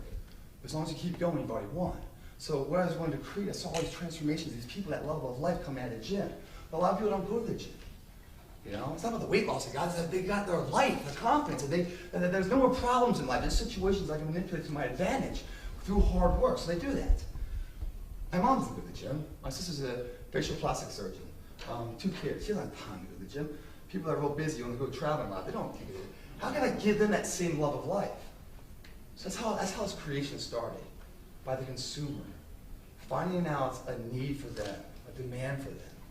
You know, something that could benefit, not about getting money from them, but about making them sell your product because they believe it works for them. Sell something that's valuable. If you can do that, you know, that's your end goal result. I know hard work pays off. If that's my end goal result, then I backtrack it. What do I need to do? What job experience do I need? What studying do I need to do? Or what network do I need to do? And then it's very easy. It's very hard to get in your car and end up in the supermarket if you have no idea where it is. If you know where it is, then you can figure out how to get there. So if I know what I want to sell, right? I want to find something that can get the same love of life. I've seen so many transformations in the gym, but not in the gym, because the gym's a devil's den for a lot of people. You know, the confidence to go to the gym, or the time, whatever it is. They're not going to the gym. How can I give them that same love of life I've seen in so many people in the gym? That was my mission. That was my problem. So I started that problem. Once I knew that, then how do I find it? I started going to the sports store, started looking around. I saw, like, in Sports Authority, I saw, like, these shelves and just tons of medicine balls. Different sizes, all the same function, just different sizes, different weights. And I go, huh. I saw all these dumbbells. All the same function, different weights. I saw all these kettlebells, same thing. I saw all this massive inventory for 3 different things. I go, fuck, man, I think it's here somewhere. You know, really, I think it's here. So I started thinking, I go, is there a way, possibly, to make one ball be anywhere, adjustable? But maybe that the ball could do something and maybe transform into this and this, and I could take this entire room of inventory, put it in my hand, and make it mobile. So now I've taken an idea in my head, and I'm starting to turn an idea into actually, you know, a concrete, tangible item. So I said, all right, I want to make a medicine ball or something, where I can open up and change and stuff. So I started drawing things, CAD drawing. In 7 years, got over $1 million worth of money in this thing. A bunch of people on board. So basically, we created the mediball. It's handles, right? And it's a cylinder in the beginning, the button here. It rotates all the way around, so now you get further range of motion, right? You're not fixed here. If you're playing golf, you have to rotate. It has to be ergonomics of the body. You can't have the body going like this because you're building bad muscle memory, right? You gotta be natural flow there, right? So the rotation is good, but then you hit the button, pushes it, spin weights in. So one ball can be any weight now, but it also opens up, so now you got a set of dumbbells. Boom, the handle's big enough, you got your kettlebells. Need a step further, need a step further. How do we go even further? Try and create value, not profit, but value. But it opens up, how do I put this thing into a female portion or something to rotate ball bearings, like that perfect push-up? I saw that success. So boom, goes right in there into a female portion, it's ball bearing. Now I have a rotational thing, but the quality's so good, we can stand on top of it and do all this abdominal work on top of it. Need more work, I need more stuff. What else can we do? Get bands, put bands onto it, attach it to it. So now we have progressive resistance too. Fucking bands go on the door, now we can go with gravity, against gravity. Now, it's another 100 exercises. Need more, these weights were really big, circular weights. That's the problem with them, right? Because it's dead weight, it's hard to ship it, it costs a lot of money. I had to fucking make a solution there. It's not a problem, it's a situation. Let's manipulate it, right? How do I transport this weight that's huge cheaper? Well, now I'm thinking about it, right? It's like when I had the landscaping business, I was thinking about it, and now I see all these fucking landscapers. I'm thinking about it, so now the solution is open, the opportunity's there. I'm watching TV, that stupid commercial for United States Postal Service with that fucking dude, hey, how you doing? And he's like, if it fits, it ships. It's got this box. Whatever fits in there, one flat rate. I go out and get that box. If it fits, it ships. The reason why, because nothing fits in it, man. That's why it ships, nothing fits in it. So I got to circular weight, it doesn't go on like that. I'm going to make it fit in there. I redesigned the weight to fit in that box. So it's like a dog bone, right? So now all of a sudden I can ship 10 pounds of weight for $4.95 when it was $18.95. Boom, check solved. Huge return right there. But what that did, it also created another opportunity. I was looking at this weight, I go, let me make this into something. How do I make this into something? Obviously, the more weights you spin onto the ball, the heavier ball is, but maybe the weight itself can be something. Well, I see another thing in the fitness industry. All the girls want that ass, Brazilian butt lift. They all want that. I don't understand that, by the way. All the girls want the ass, that's a big thing these days, the ass. Which is really weird because, if the wrong person's looking at the ass, they get pissed. And they build that ass and they're like, oh, you don't like me for my brain. It's like, well, that's all your efforts goes into is these and this, and the hair's fake, the lips are fake, everything. What's real, And you don't respect me. You don't respect yourself. I'm not looking at what I see. I don't know. Sorry, Dad didn't give you love. I'm not there. Gotta move on. All right. Sideways. Not the issue. That was yesterday's time. So I was like, all right, wait a second. I look at the Brazilian butt lift and stuff, and it's just movements and stuff. I go, what if we do progressive weight on there? More weight, more demand, more stress on the muscle. And I go, maybe make this part of your foot. The problem with ankle weights is right on your ankle.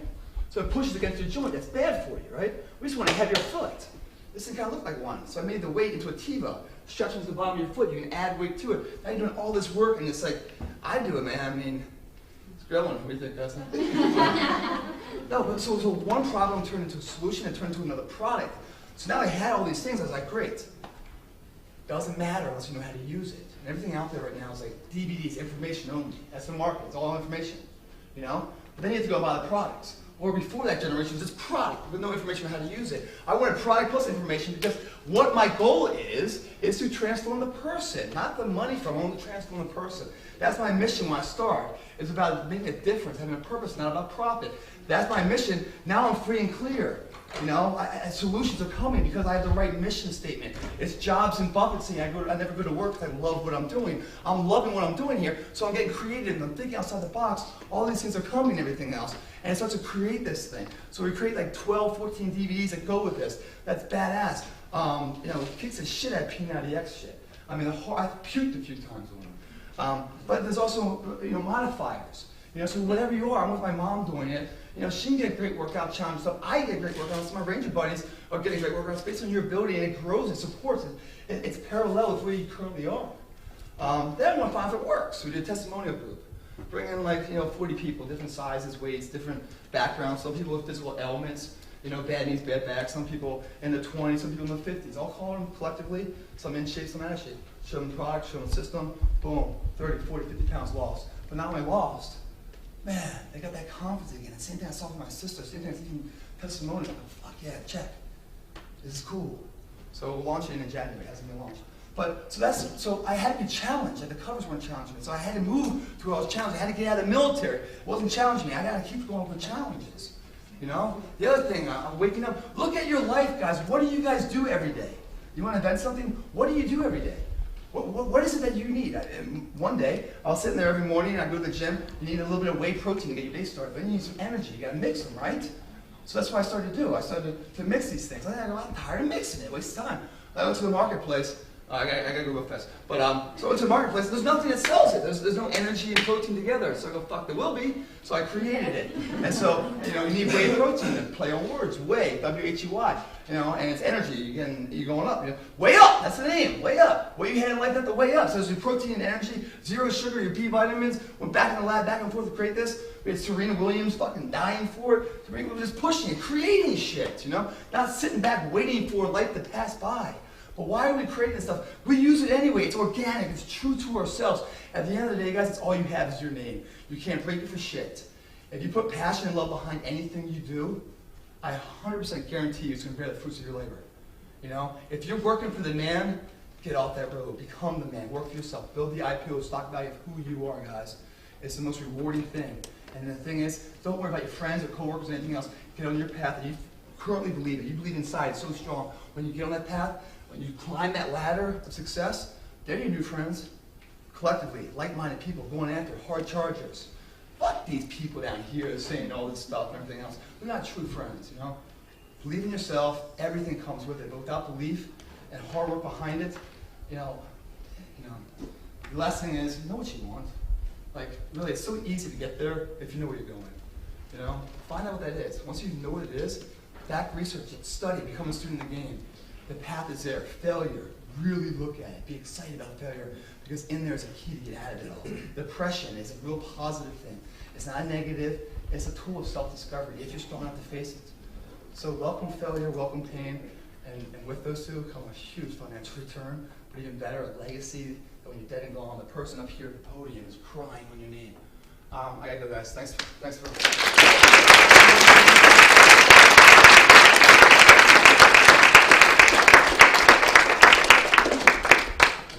A little bit, but it's okay. Totally accounted for. Any questions, you guys? Here's your audience. Go ahead. Feel free to ask. 9 inches. Next question. I'm just kidding. You gotta crack it up a little bit, man. Because you know, at the end of the day, it's gotta be fun, man. If you're not having fun, if you're not laughing, especially at yourself, what are you doing, man? You know? What's up there? How did you go about creating your brand in the beginning? Because you sort of switched over. Yeah, I didn't have a brand, you know. What I had was a body, you know. And I worked in the gym to get in shape. Whatever my standard days, whether it's sports or military, whether it's business model, so all I had was myself.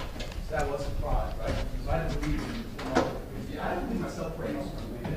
So I had to prove, you know, 15 minutes of fame, first impressions or everything. I stayed idly by quiet until I built what I wanted. When I was ready, then I went out there. But how did I get out there? Once I proved this worked, right? That's the first thing, you know? If you're gonna be like a financial advisor, you know, I don't think you get many jobs if you're bankrupt.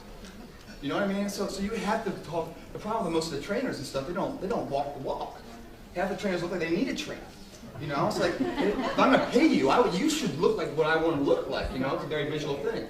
So you start to do that. You start to build yourself, right? And you pass on what got you to this. You pass on to somebody else, and you train them to get them to that. You know, most people, that's not a paycheck. That person, that's a testimony. That's a business model right there. If you can do it yourself, and then you can teach someone else to do it once, you get one cover, you can get more covers. You know, you get one job, you can make $1, you can make $1 million. You know, you can get one. Then now we have it. Now all we have to do, we have the product. Now it's market it. How do we market it? Well, you got to break some rules, like I said. You know, I went in there and kind of fucking wrote a fucking article to one and pass it to the other. You know, you beat down the door. You know, you don't have an audition. You go in there and you show up. What's the worst they're gonna do? Kick you out? That's cool, you know. But you know damn well if you don't show up, it comes. There's no opportunity. There's no chance of success. Showing up puts you in the framework to try to get it, you know. So, you know, remember I also said like the sexiest, most aphrodisiac quality that anybody, girl, guy, is confidence. You have that ability. You look it, you walk it, you believe it, you know. You'll go knock on the doors and you'll find the work, but trust me, the work's gonna find you too. There's a quantum physics out there of energy.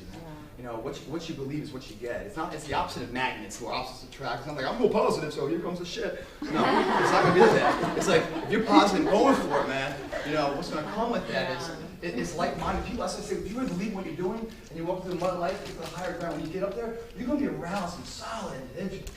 I mean, get ready for that. You know, the friends I had in LA that came to the party with nothing or left with something, don't need them anymore. Now I got people that come over with stuff, you know. Any state of cleanup, man. Love you, man. All right, you know. So, you know, it's about creating it once in yourself, and it starts here. If the mind is right, the body follows. If we're confused up here, this can't do anything. This it won't work. But does that answer your question? Yeah. Yeah. So believe in yourself, create yourself, you know, and that's what you have right there is a product. Or, you know, like for me, creating a metaball, or if you're creating a financial report, whatever it is, once you create the product, now it's market the product. How do we market the product? Well, you got to get creative. You know, like for me in the modeling world, you know, I didn't go to the casting directors, you know, or the casting calls, or the agents. I just went to the person that had a decision, the editor, the photographer. You know, when I first started, man, after I got a cover, I went to Barnes & Noble, grabbed every single magazine that I respected and loved, you know, wanted to be a part of. Opened it up to what? The editorial page. And on the editorial page is contributing photographers. Wrote them all down for every magazine. And I cross-referenced them all. Found a list of about 10 photographers that shot for everybody. I go, boom, there's my target, boom. Hired a photographer, so I owned the pictures, got in really good shape, had him shoot me, so I had then content. That's half the battle. Because what diamond does is the body. You know, that's a physical motivational thing. What's the story? What's the written motivation? What got you in shape, you know? That's the other half. That's a hook, you know? So I had that. I knew the photographers. I researched them all, found emails and everything else. Boom. I knew where this is going. Boom. Here's the pictures. Here's my story. Here's my bio. Here's the adversity that came through, or came over, you know, from the military. Some people are like, well, Greg, I don't have a story. Or some people are like, well, you know, cancer survivor. Awesome, you know? Or, you know, I was beaten by a, you know, orphan. There's so many different reasons and ways. But some people are like, man, I'm just Joe Average, man. I don't have a story. How the fuck does Joe Average look like that then? That is the story. 95% of the market's fucking average. How do you get so motivated to look this way? That is the ultimate story. You know, get the story, get the images, boom, send it off, send it off, send it off. Keep throwing this shit until you piss them off. You know, finally they call you back because the photographers are the gatekeepers of the covers. And there's no time for that. I call a photographer up there, yo man, yeah, so need a new model, new face or something, you know, do this ad story, man, find somebody. Yeah, sure. Oh, God, it's such a pain in the ass to find somebody. Who am I going to find? Oh, what's this email from Joe Smith? Damn, Joe, you ready? Yeah, I'm ready, man, because I take it seriously. You know, there's no off-season for me. That's called unemployment. I'm always on shape. I'm always in point. You go there, right? And you get there, and when you're there, what are you doing? You're shooting an editorial thing, but you're also going to shoot like a cover story inside the magazine. That cover story could be a cover for the magazine, you never know. But when you get there early, leave late. Even though you're sucking, you're hurting, everything else, big smile, all good, happy, happy. You're moving the lights with them and everything else, because these people can work with whoever they want to work with. When you get to that level, you work with people you want to be with. You know, dime a dozen. I'm going to call Greg back because one, I had a great time with him. He's helpful, he's in shape, professional, but he's fun to hang out with. He's going to build a friendship. That's like a network. You need three things in life, you know, in this industry. You need talent, you need the look, and you need a network. And you need all three. If you're missing one of them, you're not going nowhere in this town at least. So, I mean, that's what I did, you know. Look at the problem, find a solution. You know, I mean, for Metabol, that's what I did. I looked at what was needed. I was dead broke and, you know, financially broke, you know, at the time. You know, I needed to make some money. I looked at fitness. There's no money to be made. I found money to make it fitness. Now everybody's copying my site. Even the magazines are copying it. Stuff. It's so saturated. But that's a compliment in its own right, you know? But, you know, so what that does, a competition makes it more creative, a challenge. So either they're copying my stuff, now I gotta create something else, and create something else, create something else. That's what's fun, and why not, you know? Otherwise, just tap out, man. Just call it a life. You know, I mean, who wants to retire? Retire at 65. Yeah, and they're dead at 67. You don't have a reason to get up every day. You know, whether that reason is, you know, comes to your benefit or not, I see both as positive. Just getting up and going for it, even the failures, there's strength to be found in that. You know, if you succeeded, great. But you know, with success, make sure you define it. It doesn't define you. So if you keep doing it, it gets too easy. Start up in the game, go for something bigger, because if you don't, it'll start to rob you if you do. What was your question, bro? I was just going to ask where you're going to sell your Metaballs. This is going to be online first. It's a DR campaign, direct response. You do it for about 12 months, and then it goes into retail market. So anywhere from 3 to 18 months can be a DR, but then it goes into a retail. All right, I think that's all the time that we have for the moment right now. Okay. But I think you're going to be hanging out with us for a little while, right? Today? Perhaps. On the spot. Yes. Greg, you killed it. Oh, cool. No, I mean, you know, people, now it's like, what are you going to talk about? I don't know. I don't have a script. I really don't, man. You know, because it's organic. It's real. I'm just speaking from the heart. I tried to make some notes when I was sitting up here this morning. I even asked you, what do you want me to talk about? I don't have a script, man. My life is living in the moment, man. I'm looking at you guys. You know, like, I have some funny stuff here. You're getting pissed off with the sexual stuff, I can tell. So I'm basically looking at you guys. You know, acting isn't what I'm saying. It's reacting to you. You know, that's the only way it's real, you know? You know, and I'm not scared of you people. You know, up here, you know, take it or leave it. I don't give a shit. But, you know, it's like, I'm up here because, you know, I'm not scared to talk. I'm just speaking what I feel, you know? And your reactions and everything else, you know, even if you do get nervous up here, that's light, that's beautiful, it's powerful, it's cool. Don't be scared to try things. That's where you learn things, you know? So, I mean, I'm not gonna come up here and strip and get naked or anything else. She's like, really? There you go, good.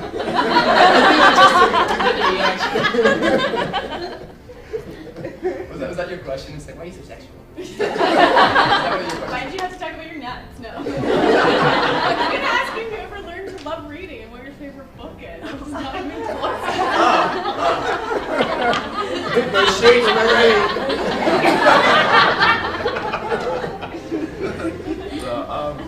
No, actually, to this day, reading is like if I can't go to sleep, just grab a book. So, I don't say play ball too much, but you know, I can read. You know, rock star, sugar free. See, I can read. I just don't read at all. No. All right, guys. I'll be around in time.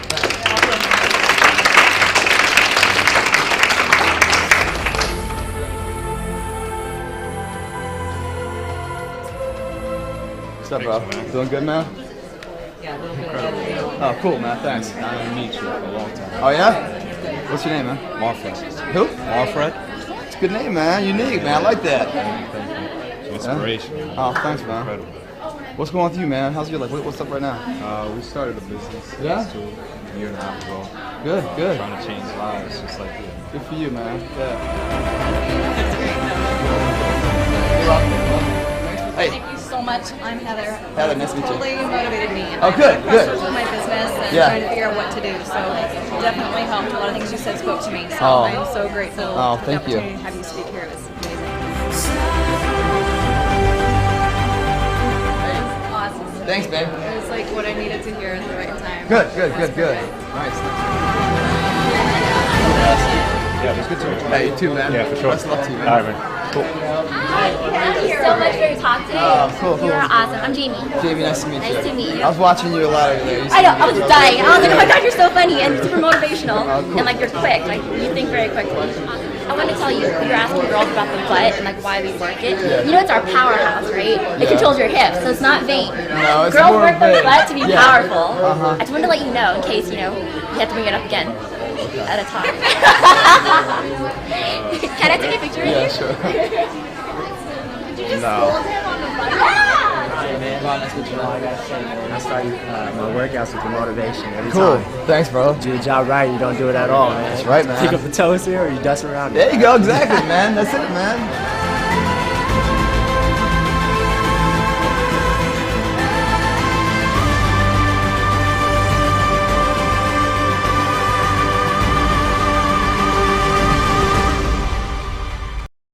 We're gonna grow it this year, man. We're gonna make it all happen. Greg Plitt, help me stay fit. Thanks for watching.